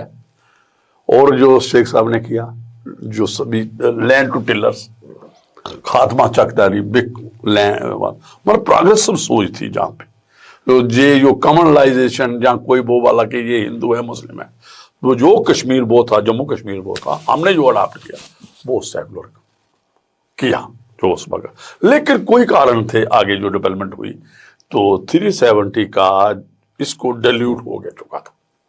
ये समझो एक अंदर से खाली था। देखो हमारे पास सुप्रीम कोर्ट की जुरिस्डिक्शन आ गई, कंट्रोलर, ऑडिटर, इलेक्शन कमीशन, और जो भी यहाँ हुकूमत होती थी, ये जो वहाँ पे ठीक है एक एक्ट बनता था वहाँ पे दिल्ली में, वो एप्लीकेबल यहाँ पे हो जाता था, कोई फर्क नहीं था।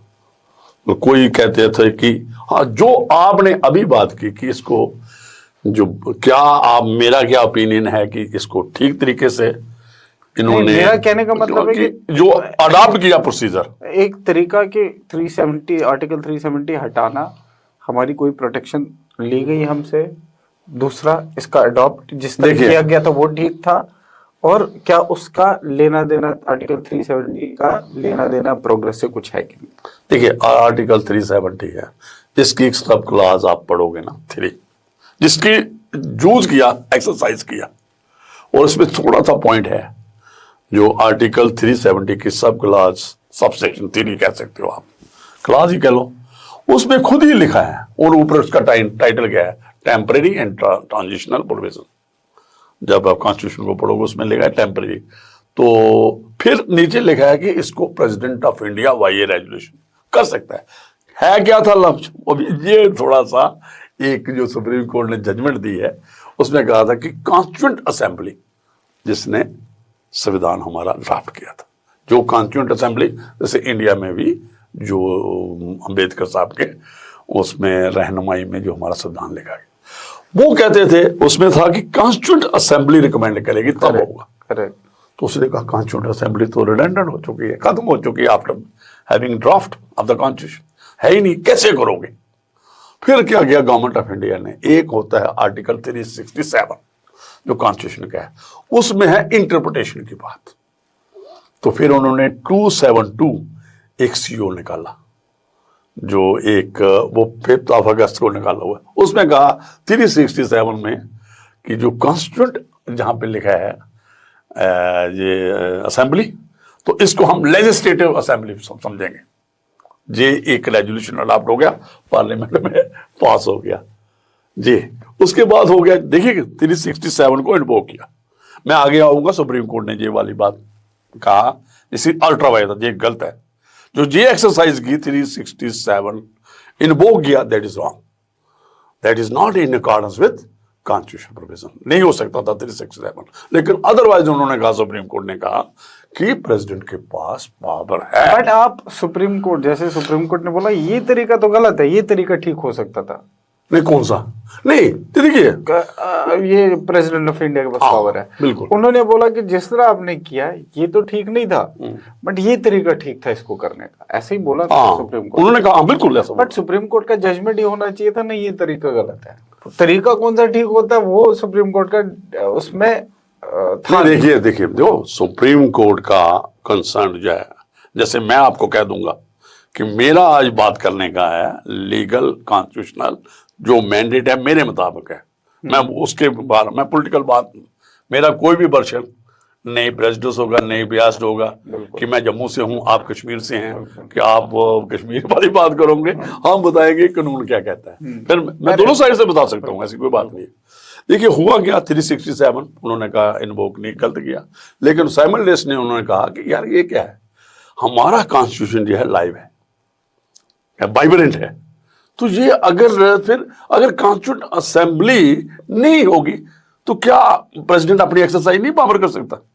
तो उन्होंने कहा प्रेसिडेंट ने अपनी पावर एक्सरसाइज की है, जैसे भी की है उसने, मतलब ये एक पॉइंट बात आ गई। ये आप रहो कि क्या है क्या नहीं, इसमें हम नहीं जाएंगे, मैं आपको इंटरप्रिटेशन कानून की बता रहा हूं जो जजमेंट में है, मैं उतनी ही बात बता रहा हूं, मैं अपना ओपिनियन कोई नहीं दूंगा। मैं तो मानता हूं, मैं नहीं दूंगा कि भाई क्योंकि ये फैसला हो चुका है, इसका रिव्यू रिजेक्ट हो चुका है। As a citizen we can always cross question, हमें नहीं कोई चीज समझ सीखने के लिए हमें हम और आप कॉन्वर्सेशन कर रहे हैं सीखने के लिए। बिल्कुल।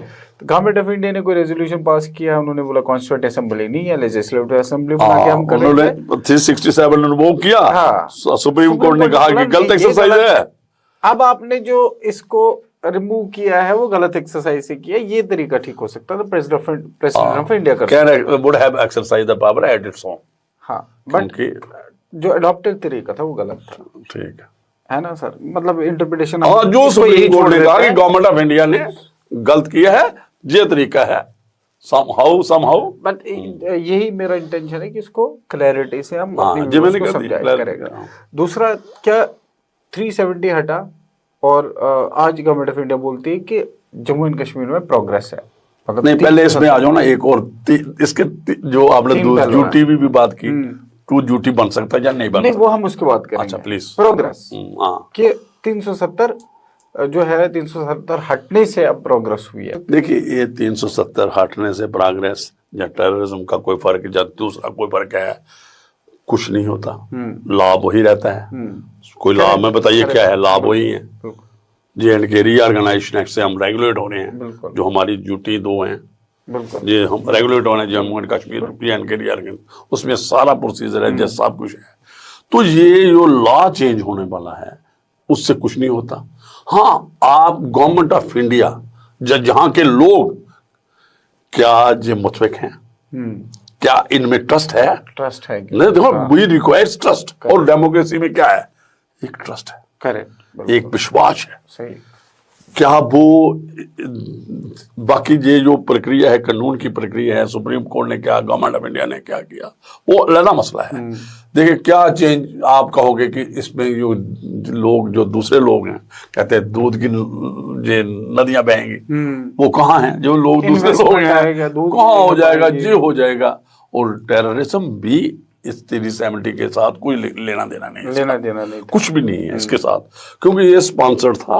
अगर लोग दोबारा रिजाइड करेंगे, दोबारा ग्रुप पाए जाएंगे, डीप स्टेट काम करेंगी, तो इसमें कोई 370 से यूनिटी ड्यूटी बनाओ या नहीं बनाओ, उससे कोई फर्क नहीं पड़ता। हाँ, ये है कि जो देखिए क्या है, इधर आज ये दोनों इकट्ठे हुकूमत कर रहे हैं, नेशनल कॉन्फ्रेंस और भारतीय जनता पार्टी। तो ये पीडीपी को बाहर रखना चाहते हैं। अगर आप मेरे से बातें करोगे ना दूसरी, हम तो let us not get into the politics. मैं कहता हूं उनको, पीडीपी को बाहर रखना चाहते हैं कि जो इनको सिम्पैथी नहीं मिले कश्मीर के लोगों को। तो ये दोनों गेम बराबर में खेल रहे हैं। कौन? नेशनल कॉन्फ्रेंस खेलनी चाहिए। लोग भी अंडरस्टैंड करते हैं, दूसरा पॉलिटिक्स है, हमें कुछ नहीं, ये पार्ट एंड पार्सल है। तो ये चलता रहेगा कश्मीर में, और हर बंदा चाहता है कि ये बाइलिंग पार्ट रहे। ये बहुत बड़ी इंडस्ट्री है, ल्यूक्रेटिव इंडस्ट्री है, बड़े लोगों का इंटरेस्ट चलता है, चलता है, क्योंकि कश्मीर ये कभी भी नहीं रुकेगा।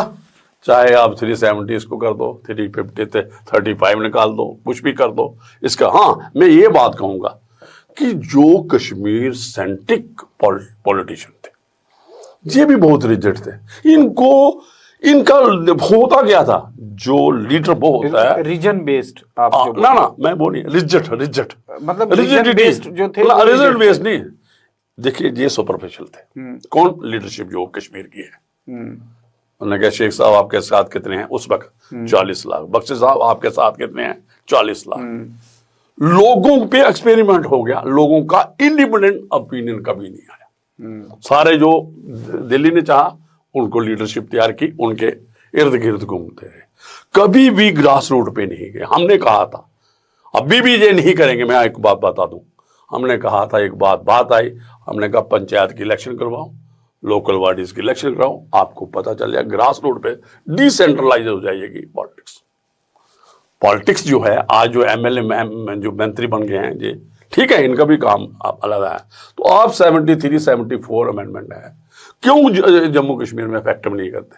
अभी क्यों नहीं इलेक्शन हो रही है पंचायत? आप ये बोलते हो कि 370 हटने से प्रोग्रेस में वैसे भी कोई फर्क नहीं पड़ता? कुछ नहीं। अगर होता तब भी ये प्रोग्रेस ऐसी की जा सकती थी। काउंटर टेररिज्म ऐसे ही किया जा सकता। बिल्कुल क्यों नहीं किया जा सकता? 370 से उसका कोई मतलब नहीं। जो आजकल बोलते हैं कि 370 हटने से बहुत ज्यादा प्रोग्रेस हुआ, हालांकि मैं ही मानता हूं कोई कश्मीरियों को नुकसान नहीं हुआ, वैसे ही थे वो भी। कोई इन्वेस्टमेंट जम्मू वालों को नहीं हुआ। है कि पीस आया है उस जगह पे, पथराव नहीं हो रहा है। देखिए, जो आप कह रहे हो ना, पीस पथराव रोकना, अदरवाइज भी ये लॉ एंड ऑर्डर प्रॉब्लम है, लॉ एंड ऑर्डर, ये लॉ एंड ऑर्डर प्रॉब्लम है। अब मैं सिर्फ ये चाहता हूँ आपसे कि जो हम यूटी डाउनग्रेड, आपने हाँ, जी, डाउनग्रेड कर दिया जम्मू एंड कश्मीर को, आपने 370 हटा दिया, 35A हटा दिया, आपने यूटी को 2 हिस्सों में डिवाइड किया है, लद्दाख को अलग किया, जम्मू एंड कश्मीर को उसको असेंबली के विदाउट असेंबली, इसको विद असेंबली रखा है।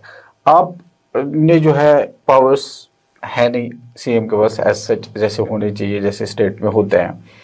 आप जो है फ्लोर पे बोल देते हैं कि जी हम बहुत इंडिपेंडेंटली, मैं आपसे पूछना चाह रहा हूँ कि मैंने ऑनरेबल होम मिनिस्टर का स्पीच सुना है, मैंने प्राइम मिनिस्टर का स्पीच सुना है, उन्होंने बार बार ये बोला है कि ज़रूर हम स्टेट देंगे बट इनडेफिनेट है, कब देंगे कैसे देंगे कोई आइडिया नहीं है।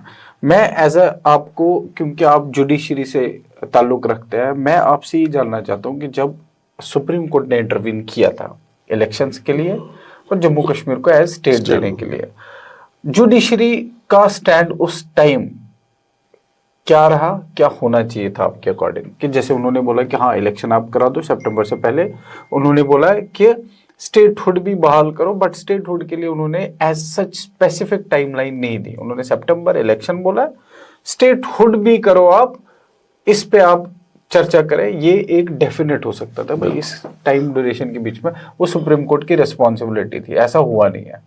उस पे आपका क्या टेक है? देखिए मैं आपको बताऊं, जो फैसला है ना, अगर इसको गहराई से कोई पढ़ेगा, जो ये इसको पढ़ता कोई नहीं है, जानिए इसको जो आर्टिकल 3 है कॉन्स्टिट्यूशन ऑफ इंडिया का, उसके जो डिसीजन है ना सुप्रीम कोर्ट ऑफ इंडिया का इस केस में, उन्होंने कहा कि आर्टिकल 3 जो 3 है, article 3 of constitution of India, इसके मुताबिक, जो कानून की बात कर रहा हूं, कॉन्स्टिट्यूशन की बात कर रहा हूं, इसके मुताबिक एक स्टेट है 2 यूटी में तब्दील नहीं हो सकती, नहीं हो सकती। एक स्टेट को काट के आप एक स्टेट बना दो और पार्ट काट के उसकी इंडिपेंडेंट आइडेंटिटी खत्म नहीं हो सकती। ये फाइंडिंग है, ये जो डीवाई चंद्रचूड़ साहब का फैसला जो वाइट कर रहा था, इस फैसले में लिखा हुआ है। उसने कहा ये हम इसको ओपन रखते हैं, उन्होंने कहा कि ये अनकॉन्स्टिट्यूशनल है। अगर आप इसको डायरेक्ट बात करो, अनकॉन्स्टिट्यूशनल कैसे है? बोला है सर, बोला है, मानता हूं मैं। उन्होंने बोला इलेक्शन करा दो, सितंबर से पहले इलेक्शन होने चाहिए, इसको बहाल करो, स्टेट में वापस कन्वर्ट करो, अक्टूबर से पहले होना चाहिए। ऐसा भी तो स्टेटमेंट आ सकता था। नहीं, ऐसा नहीं है। देखो क्या होता है, देखो इस ये बात जो है, ये कुछ चीजें जो होती हैं, ठीक है, इलेक्शन है, पॉलिटिकल प्रोसेस चलाना है, जहां पे काफी टाइम से लोगों ने जहां तक कह दिया था कि 5 साल से जहां पे इलेक्शन ही नहीं हो रही, 5 साल से ये आर्टिकल 356, जिन लोगों को ये नहीं पता था कि Jammu and Kashmir is now regulated by J&K reorganisation, और उसका 73 है सेक्शन, जिससे जो हमारा यहाँ पे प्रेसिडेंशियल रूल चल रहा है जम्मू कश्मीर में। तो एक बहुत बड़े कॉन्स्टिट्यूशनल एक्सपर्ट बात करते थे दिल्ली में, जहाँ पे फ्रॉड चल रहा है। 356 लगता ही नहीं है एक ड्यूटी में। जो ये हम जो जम्मू कश्मीर के हैं, और आप नोटिफिकेशन में पढ़ना, उसके बारे में ये लिखा है। ये एक बात है कि जो जहाँ पे कैसे रहा 5 साल, तो ये भी एक बात है। जो आपने कहा, उन्होंने क्वेश्चन ओपन रखा है। अभी क्या है, जो भी स्टेक होल्डर्स हैं, they can approach again to the Supreme Court of India. भाई जनाब ये बात है, आपने ये लिखा हुआ है, और आपने ये कहा कि आर्टिकल जो 2 ड्यूटी नहीं बन सकती, एक स्टेट बनना है, और क्वेश्चन ओपन है, उनको उसको मानना था। बाकी जो बाकी था, जो आपने कहा 370, मतलब वो कैसे हो गया करना। लेकिन जो ये वाला पार्ट है 2 ड्यूटी वाला, जो आप लोग, और हमारे जज्बात भी हैं, सभी के साथ हैं, एक प्रिंसली स्टेट थी महाराजा की, और कहां तक था इसका, और इसको अब आगे काट बढ़ गया है, गिलगित बल्तिस्तान अलहदा हो गया, अक्साई चिन्ह हमारा ले गए, जैसे भी हो गया। उधर पार्ट पड़ा हुआ है पीओके का, इसके टुकड़े टुकड़े हुए, और जो बल्ती गए जो सारा पार्ट है उस जो हम अगर इसको इकट्ठा करना पड़ेगा तो चाइना को भी बीच में लाना पड़ेगा। जो कहते हैं ना, जो सिर्फ जो कश्मीरियों में और हिंदुस्तान पाकिस्तान में बात है, तो हमारा तो गिलगित बल्तिस्तान वाले तुम वो अलहदा का बात करते, वो कहते हैं हम पीओके का पार्ट नहीं है। मैं बात कर रहा हूँ, एक मैं वो भी बात कर रहा हूँ जो आप इसको देख रहे हो। तो इसमें अब भी यही है कि एक तो गवर्नमेंट ऑफ इंडिया उनका ये है, हम चाहते हैं जो गवर्नमेंट का एग्जीक्यूटिव साइड से है, जब डेमोक्रेटिक या पॉलिटिकल, वो चाहते हैं कि यहाँ पे पीस आए, नॉर्मेलिसी आए, थोड़ा हम टाइम दें, क्योंकि यहाँ पे जो देखिए आप अभी जो बैन की हैं 2 हरकत उल इंसाफ और जो अवामी एक्शन कमेटी, अवामी एक्शन कमेटी जो और जमात, देखिए क्या है, ये भी कंफ्यूजन है, कन्फ्लिक्ट है, अभी माइंडसेट जो है ना क्लियर नहीं है। एक टाइम पे जमात इस्लामी इलेक्शन लड़ रही है, दूसरी तरफ बैन भी है। सर ये तो हुआ है, वो तो पॉलिटिकल तो ये आपने जो कहा ना, उसमें हम नहीं, मैं ओपन रख रहा हूँ ना, ये भी बातें देखो, ये भी बातें उठेंगी, वो तो इसका यही हाल है जो आपने बात की, इसमें ये भी पॉलिटिकल बात है जो आप कर रहे हो कि भाई क्यों नहीं दे रहे हैं, सेंटिमेंट है लोगों, पॉइंट ऑफ व्यू से पूछ रहा हूं कि सुप्रीम कोर्ट क्यों नहीं इंटरवीन कर रही है? सुप्रीम कोर्ट को जाएगा ना उसके पास, भाई सारे लोग जा रहे हैं, कहाँ जा रहे हैं? आप पिटीशन लगाओ इस बात पे, इस बात पे लगाओ और सुप्रीम कोर्ट इस पे सुनवाई करेगा। लगता है कि आपको क्या लगता है कि जो इसमें सुनवाई होगी? Chief minister of Jammu and Kashmir है, एनसी है या पीडीपी है, आपको लगता है कि इन्होंने नहीं पिटीशन फाइल की होगी? नहीं, देखो ये टच करना पड़ेगा। देखिए ये लोग अपनी कन्वीनियंस के मुताबिक करते हैं, मैं बताऊं, ये मत सोचो आप नहीं किया होगा, नहीं ठीक है, हर एक बंदा अपनी कन्वीनियंस के मुताबिक करता है, ये एडजस्टमेंट करते हैं। हाँ, करेक्ट। ये मत सोचो कि भाई ये सारा कर रहे हैं आप अगर आप जानते हैं ये वाला, मैं जानता हूं, ये ऑन रिकॉर्ड है, तो भाई द पीपल ऑफ कश्मीर और Jammu are not approaching for statehood, बातें कर रहे हैं। फिर वहां पे स्टैंड क्या है, देखिए ना, आप अगर पिटीशन डालोगे, रिव्यू डालोगे कि भाई इस पे आपने बात करनी है, सुप्रीम कोर्ट ने ओपन है आर्टिकल 3 का जो फैसला, तो अगर फिर let there be stand of Government of India का आएगा ना वहां पे देनी है, क्यों नहीं देनी है, क्या नहीं है, फिर दोबारा सुप्रीम कोर्ट ऑफ इंडिया उस पे कहेगा कि नहीं भाई आपने जहां पे वायदा किया है स्टेटहुड का, जहां जो कानून ऐसा है, जो हमारा फैसला ऐसा है, ये तो हमारा राइट है जम्मू एंड कश्मीर का, स्टेटहुड मिलेगी, मैं बता दूं आपको, मिलेगी सर, वो तो ठीक है, मतलब it is our right, this should have been given long back. लेकिन एक मैं बताऊं जो आपका एक पॉलिटिकल टसल में जम्मू एंड कश्मीर के लोग पिस रहे हैं। देखो पॉलिटिकल लोग जो है ना, ये जो है ना, जो कॉन्फिडेंस है ना लीडरशिप को नहीं है। एक बात करो, क्या हुआ था जहां पे 3 की बातें हो रही थी, जब जे अपने गुलाम नबी आजाद साहब जहाँ के चीफ मिनिस्टर थे, उन्होंने कहा 7-8 में, जो 8 में जो भी होगा, 3 मांग हुई थी। ये एक हमारे नेपाल के कुछ लोग थे गोरखा, एक जहाँ आपके गांधीनगर के बीच में सफाई कर्मचारी जो बुलाए गए थे, और एक जो वेस्टर्न पाकिस्तान थे, उन्होंने कहा कि इसको डोमिसाइल दे दो। लेकिन कश्मीर सेंट्रिक लीडरशिप ने नहीं माना, लैंड रो खड़ा कर दिया। वो जो अमरनाथ की यात्रा का एक पेवमेंट बनानी थी, एक रास्ता बनाना, पगडंडी बनानी थी, नहीं जी नहीं देंगे, नहीं देंगे। जो रिजिडिटी है ना, मतलब लीडरशिप में, पॉलिटिक्स में ये फ्लेक्सिबिलिटी आने चाहिए। देखिए आप जम्मू कश्मीर का बंदा, आम आदमी, आम बंदा, वो सुप्रीम कोर्ट नहीं जाएगा, जहां पॉलिटिकल मूवमेंट नहीं चलाएगा, क्योंकि हमारे जो रिप्रेजेंटेटिव, हमारी जो पॉलिटिक्स चलती है, जो हमारा रिप्रेजेंटेटिव चुनते हैं, जो हमारी पार्लियामेंट में या असेंबली में बात करते हैं। सर मैं तो कहता हूं डायरेक्ट थोड़ा हमारा बंदा बात करता है। इस वजह से हो रहा है क्योंकि जो कश्मीर के और जम्मू की लीडरशिप है ना, जम्मू में लीडरशिप रही नहीं है, बराबर हो गई, कश्मीर में डोमिनेटिंग लीडरशिप रही है। अब क्योंकि वो डोमिनेंस ज्यादा थी लीडरशिप की, यहाँ बिल्कुल भी नहीं थी, तो इसलिए बैलेंस ऑफ पावर हुआ ही नहीं। डिवाइडेड हाउस है, मैंडेट डिवाइडेड है, बैलेंस हुआ नहीं, अब हुआ है। मैं कह रहा हूँ कि जो पीछे कहाँ बैलेंस हुआ, ये कहाँ बैलेंस हुआ? एक मिनट में आप मैं आपको थोड़ा और क्लियर करता हूँ, कहाँ बैलेंस हुआ? मतलब डिप्टी, देखिए सुनिए मेरी बात, डिप्टी सीएम हमारा बनता था जम्मू का, बनता था ऑन मेरिट्स बनता था, क्योंकि हमारे पास मैंडेट होता था। कश्मीर की मैंडेट डिवाइडेड होता था, पीडीपी और डिवाइड होता था, एनसी में होता था ना। अब क्या है, एनसी ने मेजॉरिटी ली है, इनको तो खराद में दिया डिप्टी सीएम। जो जहां का चुना है वो जनरली अपोजिशन से होता था, इसमें कांग्रेस का हो गया, बीजेपी का हो गया, जो जहां का मैंडेट होता था। कश्मीर का मैंडेट क्या है, आप 2002 की इलेक्शन आगे 2008 की देख लो, क्या था, तो ये था। आप मेरी मैं समझ रहा हूँ। हैं?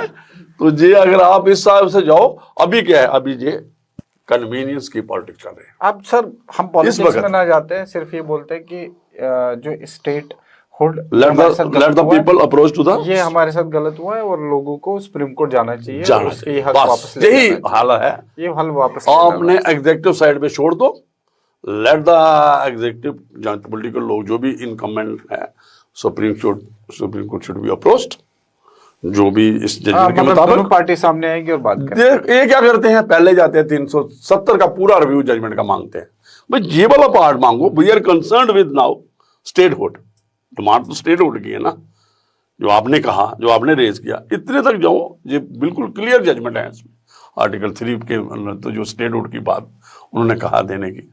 अभी सर क्योंकि हमारे पास मतलब बहुत सारी बातें होती हैं, अब आपके पास इतना सारा कंटेंट है कि एक एक चीज में एक एक दिन लग जाएगा ऐसे, तो बट मैं चाहता हूँ कि क्विकली मुझे एक चीज में मतलब आपने कमेंट्स आप दे दीजिए कि जो आज के दिन में जो केसेस होते हैं वो डोमेस्टिक वायलेंस के केसेस होते हैं, मैट्रिमोनियल के केसेस होते हैं, उस अतुल सुभाष का केस है, 498 बैंगलोर का केस हुआ है, या अभी मेरठ का जो केस हुआ है कि उन दो लोगों ने, लड़की ने और उनके फ्रेंड ने एक उसके हस्बैंड को मारा है। तो ऐसा लगता है कि जुडिशरी में मतलब एक आदमी जब खड़ा होता है औरत के अगेंस्ट, वो बैलेंस नहीं है। आप मानते हैं इस चीज को? देखिए, बैलेंस सोसाइटी करती है, जुडिशरी बैलेंस नहीं करती है। हम तो अभी जो हमारे जजेस हैं, जहाँ पे जो एडवोकेट हैं, अभी देखो आउट नंबर कर रहे हैं मेल को, जो हमारे जजेस हैं, मतलब जो इस पर बैलेंस नहीं, मैं वो नहीं बोल रहा हूँ, मैं समझ रहा हूँ आपकी बात, बोल रहा हूँ कि जैसे कानून में मैं खड़ा हो गया, एक लड़की एक औरत खड़ी हो जाती है, दोनों देखो कानून ही ऐसे है। सुनो ना, क्या कानून है, 498A में है, जो पहले था, अभी 85-86 है। उसमें लिखा ही है वुमेन प्रोटेक्शन की बात है, डोमेस्टिक वायलेंस में वुमेन प्रोटेक्शन की बात है। मिसयूज हो रहा है उसमें। हाँ, ये बात आप ऐसे करो ना, जज क्या करेगा? जज कानून के मुताबिक इंटरप्रिटेशन करेगा। बिल्कुल सर, जो courts are meant to interpret. बिल्कुल। पहले जो 498 है, इसको चेंज करने के लिए उन्होंने कहा चेंजेस लॉ, इसको बेलेबल बना दो, कंपाउंडेबल हो जाएगा, जहां इसको नॉन कॉग्निजेबल बना दो, मतलब ये बड़ा सख्त था, इसकी पनिशमेंट कम कर दो। इसमें तो दावत इश्क एक पिक्चर ही बनी हुई है कि कैसे करना है। जैसे अतुल सुभाष को एक्सटर्शन की तरफ से पैसा भेज रहा था, तंग करते थे, उसमें क्या था, उन्होंने कहा कि भाई एक जजमेंट आई 2010 में, क्या आई, उसने कहा प्रीति गुप्ता का केस था, बिहार का, उन्होंने कहा, झारखंड का था, उन्होंने कहा कि भाई निकालो इससे, क्योंकि ये बड़ा मिसयूज हो रहा है, जैसे आप कह रहे हो। 14 साल बाद अचिन गुप्ता का हरियाणा का केस आता है, सेम मिसयूज आपका। उन्होंने, यार आपने किया ही नहीं, 24 में आया ये जजमेंट, मई में, 3 मई मुझे याद है। उन्होंने कहा अभी आप कानून चेंज कर रहे जा रहे हो। कौन? जी, जो आपका BNS आ रहा है, भारतीय न्याय संहिता, इसमें डाल दो ये वाला कि ये इसको निकाल दो, या इसको मॉडिफाई करो। फिर कुछ नहीं हुआ। 3 जुलाई को आपको, जो 1 जुलाई से जब BNS आया, उसमें वही बरबटम वही प्रोविजन है।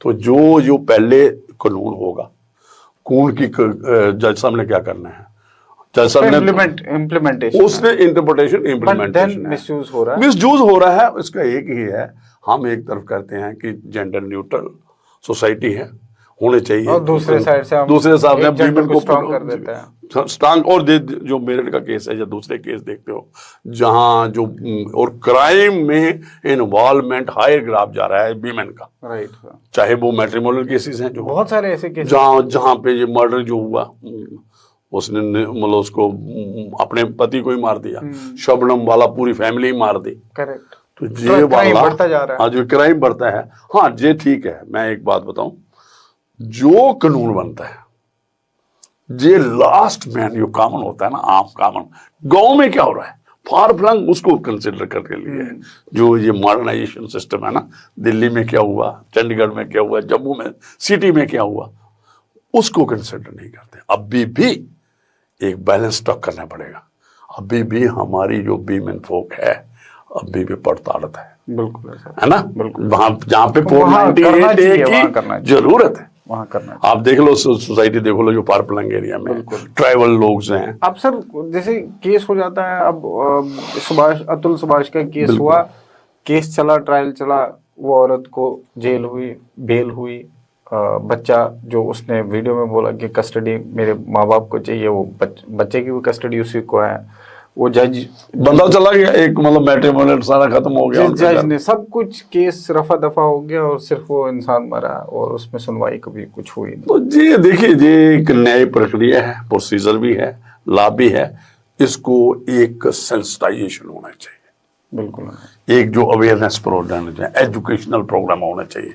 देखिए मैं क्या होता है, मैं एक आपको बात कर दूं, सारे लोग एजुकेशन कर रहे हैं, मैं जहां भी जाता हूं, आपके जहां पे भी कहूंगा, मैंने कहा एजुकेशन में लीगल एजुकेशन है, हर एक आम बंदे को चाहिए लीगल एजुकेशन, क्योंकि ignorance of law is no excuse. क्या मतलब है कि आप ये नहीं कह सकते जनाब मुझे, मैंने कत्ल किया, मुझे पता नहीं था कि इसकी मर्डर की सजा होती, मैंने ये, और नहीं, कौन कह सकता है, सिटीजन, नॉन सिटीजन, उसको सॉवरेन कंट्री है तो इसका कानून सभी को मानना है, तो इग्नोरेंस, ये बहानाबाजी नहीं चल, तो इसलिए क्या है, कानून का जानना सभी के लिए जरूरी है। तो कानून के जानने के लिए क्या है, अवेयरनेस होने चाहिए। जो एजुकेशन प्रोग्राम है, जो स्कूल हैं, कॉलेजेस हैं, इनको बच्चों को जो भी है बड़ी लेवल पे ऐसे शिक्षा देते रहो, लीगल एजुकेशन की जरूरत बहुत ज्यादा, और हमें और संविधान की शिक्षा होना चाहिए, संविधान की, चलो छोटी लेवल की हो लेकिन होने चाहिए, तभी जो आप बातें कह रहे हो। मैं तो कहता हूँ सर, आप एक एकेडमी खोलो और बहुत सारे बच्चे आएंगे, क्योंकि वो तो आपसे पहले वायदा हुआ है, वो खोलेंगे, इतनी सारी इन्फॉर्मेशन आप वो आपसे वायदा हुआ है। मैं देखिए, मेरे पास कंटेंट है, मैं अवेलेबल हूँ, आप लोग खोलो, मैं जरूर इनिशिएट करूंगा सर, आप करो। आप हमारी जो ऑडियंस है, mainly audience civil services, state services की तैयारी, कॉम्पिटिटिव एग्जाम्स की तैयारी कर रही है, क्योंकि मैं इस नोट से इसको कंक्लूड करना चाहता हूँ कि आप पीएससी के एक्स मेंबर रह चुके हैं, और इंटरव्यू एक ऐसा स्टेज है जो आपने लगातार बच्चों को काफी लेते रहे हैं, मॉक इंटरव्यूज में भी आप, और जो हमेशा बच्चे मुझे वापस फीडबैक आके बोलते हैं कि जब आप बोलते हो, जो उनको सजेशन देते हो, वो उनको हेल्प करता है। तो अभी जस्ट जेकेएस का प्री हुआ है, मेंस लिखेंगे बच्चे और फिर इंटरव्यू फेस करेंगे, तो मैं चाहता हूँ कि कुछ बेसिक टिप्स जो आप लोग उस टाइम बोर्ड में बैठते थे, कौन कौन से ऐसे ट्रेड्स थे जो आप बेसिकली एक बच्चे में देखना चाहते थे, किन चीजों पे इन बच्चों को काम करना चाहिए। लेकिन आज जो बातचीत हुई, मैं एक जनरल करूंगा in respect of mark interview, ये इसमें कितनी बातें हुई, समझो लॉ भी टच हुआ, कितना कॉन्स्टिट्यूशन भी टच होगी, कितनी बात होगी। अगर ये इंटरव्यू हमारा सुनेंगे ना बच्चे, जो आईएएस के एस्पायरेंट्स हैं, जुडिशियल एस्पायरेंट्स हैं, जो सिविल सर्विसेज के हैं, केएस के हैं, मेन लिखना जा रहे हैं, जहाँ प्रिलिमिनरी लिखना जा रहे हैं, जो भी हैं, और आगे जो मार्क के लिए भी हैं, मुझे लगता है ये बड़ा एक इम्पॉर्टेंट इंफॉर्मेटिव हर बंदे के लिए और आम जनता के लिए भी है। तो जो आपने कहा इंटरव्यू का जो एक सिलसिला है वो कैसे होता है, उसमें देखिए सबसे पहले मैं शॉर्ट में कहूँगा, वहाँ कॉन्फिडेंस मैटर करता है। जैसे हम बच्चों को गाइड करते थे, है ना, जो आपको याद है, आप तो हम गाइड क्या करते थे, जे बच्चे जे नहीं है कि इधर उधर की बातें नहीं करनी है, आपको क्वेश्चन आता है आंसर तो आप कह दो, और टेक्निकली बड़े तरीके से, टेक्निकली मीन बड़े तरीके से कहो सर आई एम नॉट, मैं नहीं आता है। क्वेश्चन नहीं आना एक सेपरेट मैटर है, क्योंकि आपके पास हो सके 10 क्वेश्चन पूछेंगे, 10 में से आपको 9 नहीं आए, लेकिन आपकी प्रेजेंटेशन कैसी है वो जरूरी नहीं है सभी को आए। आप मेरे से क्वेश्चन कर रहे हो, है ना, तो मुझे पूछा आपने, हो सकता मुझे कुछ नहीं, मैं करंट में पढ़ा तो कोई कारण है, हिस्ट्री में नहीं पढ़ा, इधर उधर की नहीं पढ़ा, तो मुझे है ही नहीं है कि वहां पे जो वो वाले हैं नंबर नहीं काटेंगे, नहीं नंबर नहीं काटेंगे। तो ये जरूरी नहीं है कि हर क्वेश्चन का आंसर आए, अगर फॉर्चुनेटली तो यही चाहिए कि आए, अगर नहीं भी है आपका कॉन्फिडेंस क्या है, आप इधर उधर की बातें नहीं है, डाउट ये इधर झूठ नहीं बोलना है, बीट अबाउट द बुश। हाँ आप कह दो let me have a guess, with due permission you can, उससे पूछता sir I am not certain, I am not sure, but I make a guess. मतलब आपको कोई भी बात करनी है, ये बड़े एटिकेट और बड़ी, ताकि ये इधर उधर की बातें करोगे और अच्छा रहता है, उसमें कॉन्फिडेंस आता है कि बंदा यार बात कर रहा है। तो ये सारे जरूरी नहीं है सभी क्वेश्चन आए, तो ऐसा ही है और कॉन्फिडेंस चाहिए। कॉन्फिडेंस चाहिए सर। मैं मतलब बहुत सारी बातें हुई हैं, मैं चाहता हूँ सर इन द एंड इतनी सारी बातें हमने करने के बाद आपने इतना सारा इंसाइट हमारे साथ शेयर किया, कानूनी भी, इन जनरल भी, जम्मू कश्मीर के लिए भी। मैं चाहता हूँ कि जो हमारे व्यूअर्स हैं इनके लिए एक मैसेज दे आप। इसमें सारे सेक्टर के लोग होंगे, मेनली इसमें सिविल सर्विसेज, स्टेट सर्विसेज जो तैयारी कर रहा होगा, उनके पेरेंट होंगे, वो बच्चे होंगे, तो उनके लिए क्या मैसेज देना? देखिए, मैं ये कह रहा हूँ सभी को, हर वक्त आप लर्निंग में रहो। चाहे आपके जुडिशियल एस्पिरेंट्स हैं जो हमारे, क्योंकि हम जुडिशरी भी बात करते हैं, लॉ पे भी बात करते हैं, चाहे आप सिविल सर्विस के हैं, तो जहाँ जनरल पब्लिक है, तो हर वक्त अगर कोई बंदा जो ज्ञान लेना चाहता है, ज्ञान बांटना चाहता है, तो बांटने वाले को ज़्यादा पढ़ना है, उसको एज ए रोज एक्सरसाइज करनी है कि क्या हो रहा है दुनिया में, और खासकर जो एस्पिरेंट्स हैं उनको स्ट्रक्चर्ड तरीके से पढ़ना पड़ेगा। उनको पुराने क्वेश्चंस क्या आ रहे हैं, क्या ट्रेंड है, क्या दूसरा है। और आज तो आपको जब प्रिलिमिनरी के लिए जाते हैं, 4 क्वेश्चंस के आंसर, एक क्वेश्चन का 4 आंसर होते हैं, और बहुत मुश्किल है उनमें से डिफरेंशिएट करना कि भाई ये कौन सा ठीक है। तो इसलिए ये जो स्टडी है, जो भी इस सर्विसेज के लिए जाते हैं, जो प्राइम सर्विसेज हैं, कोई आसान बात नहीं है जो है, तो उनको बड़ी बारीकी से, बड़े उसमें है। और कई बार तो जो हमने देखा है पब्लिक सर्विस मिशन में रहे, तो क्वेश्चन ही गलत हुआ, वो भी एक बात हुई, तो फिर उसके आंसर ही 3-4 थे। राइट। तो दूसरी बात ये है, मैं एक और आगे बात करूंगा, जो मैंने कहा लर्निंग की, आपके जो इकबाल चौधरी इकबाल साहब थे ना, उन्होंने भी कहा, और हमने भी, शाहिद इकबाल चौधरी, उन्होंने कहा, बहुत अच्छा लगा कि भाई ये आप सिलेक्ट हो गए हो, आगे परफॉर्मेंस का काम है। और जनरली क्या होते हैं, जो मैं किसी को वो नहीं कर रहा हूँ, हमारे जजेस हैं, आईपीएस बनते हैं, केपीएस बनते हैं, आईएएस बनते हैं, जो कोई कहीं भी जाता है, एक बार जो लेता है उसके बाद पढ़ना लिखना बंद कर देता है। पढ़ना लिखना बंद करोगे, पढ़ना लिखना पढ़ोगे, you would be dominated by others, जो आपका नीचे वाला इर्द गिर्द का है। अगर आप अपनी कंटिन्यूटी में रखेंगे तो यू वुड डोमिनेट, जो भी आपका एस्टेब्लिशमेंट है, तो अच्छा जाएगा, लोग आपसे पूछेंगे, आपकी रिस्पेक्ट होगी, चाहे आप सिविल सेक्रेटरी में हैं, जो सर वहाँ पे हैं।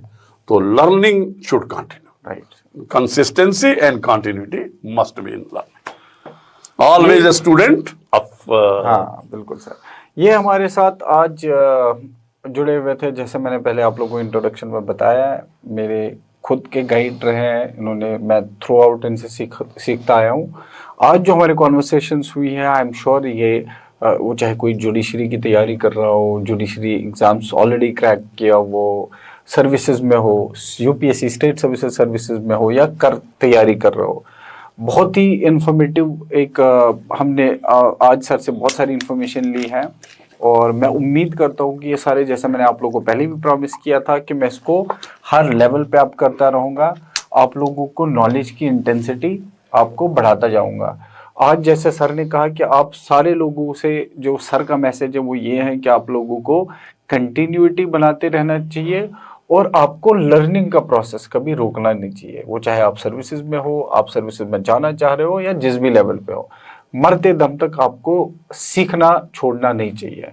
तो इसी के साथ हम एंड करते हैं, और मैं उम्मीद करता हूँ कि आप सारे लोगों को ये पसंद आया। अगर सारे लोगों को पसंद आता है तो इसको आप लाइक करें, शेयर करें, सब्सक्राइब करें, और ज़्यादा से ज़्यादा लोगों तक पहुँचाएं। Thank you so much. Thank you.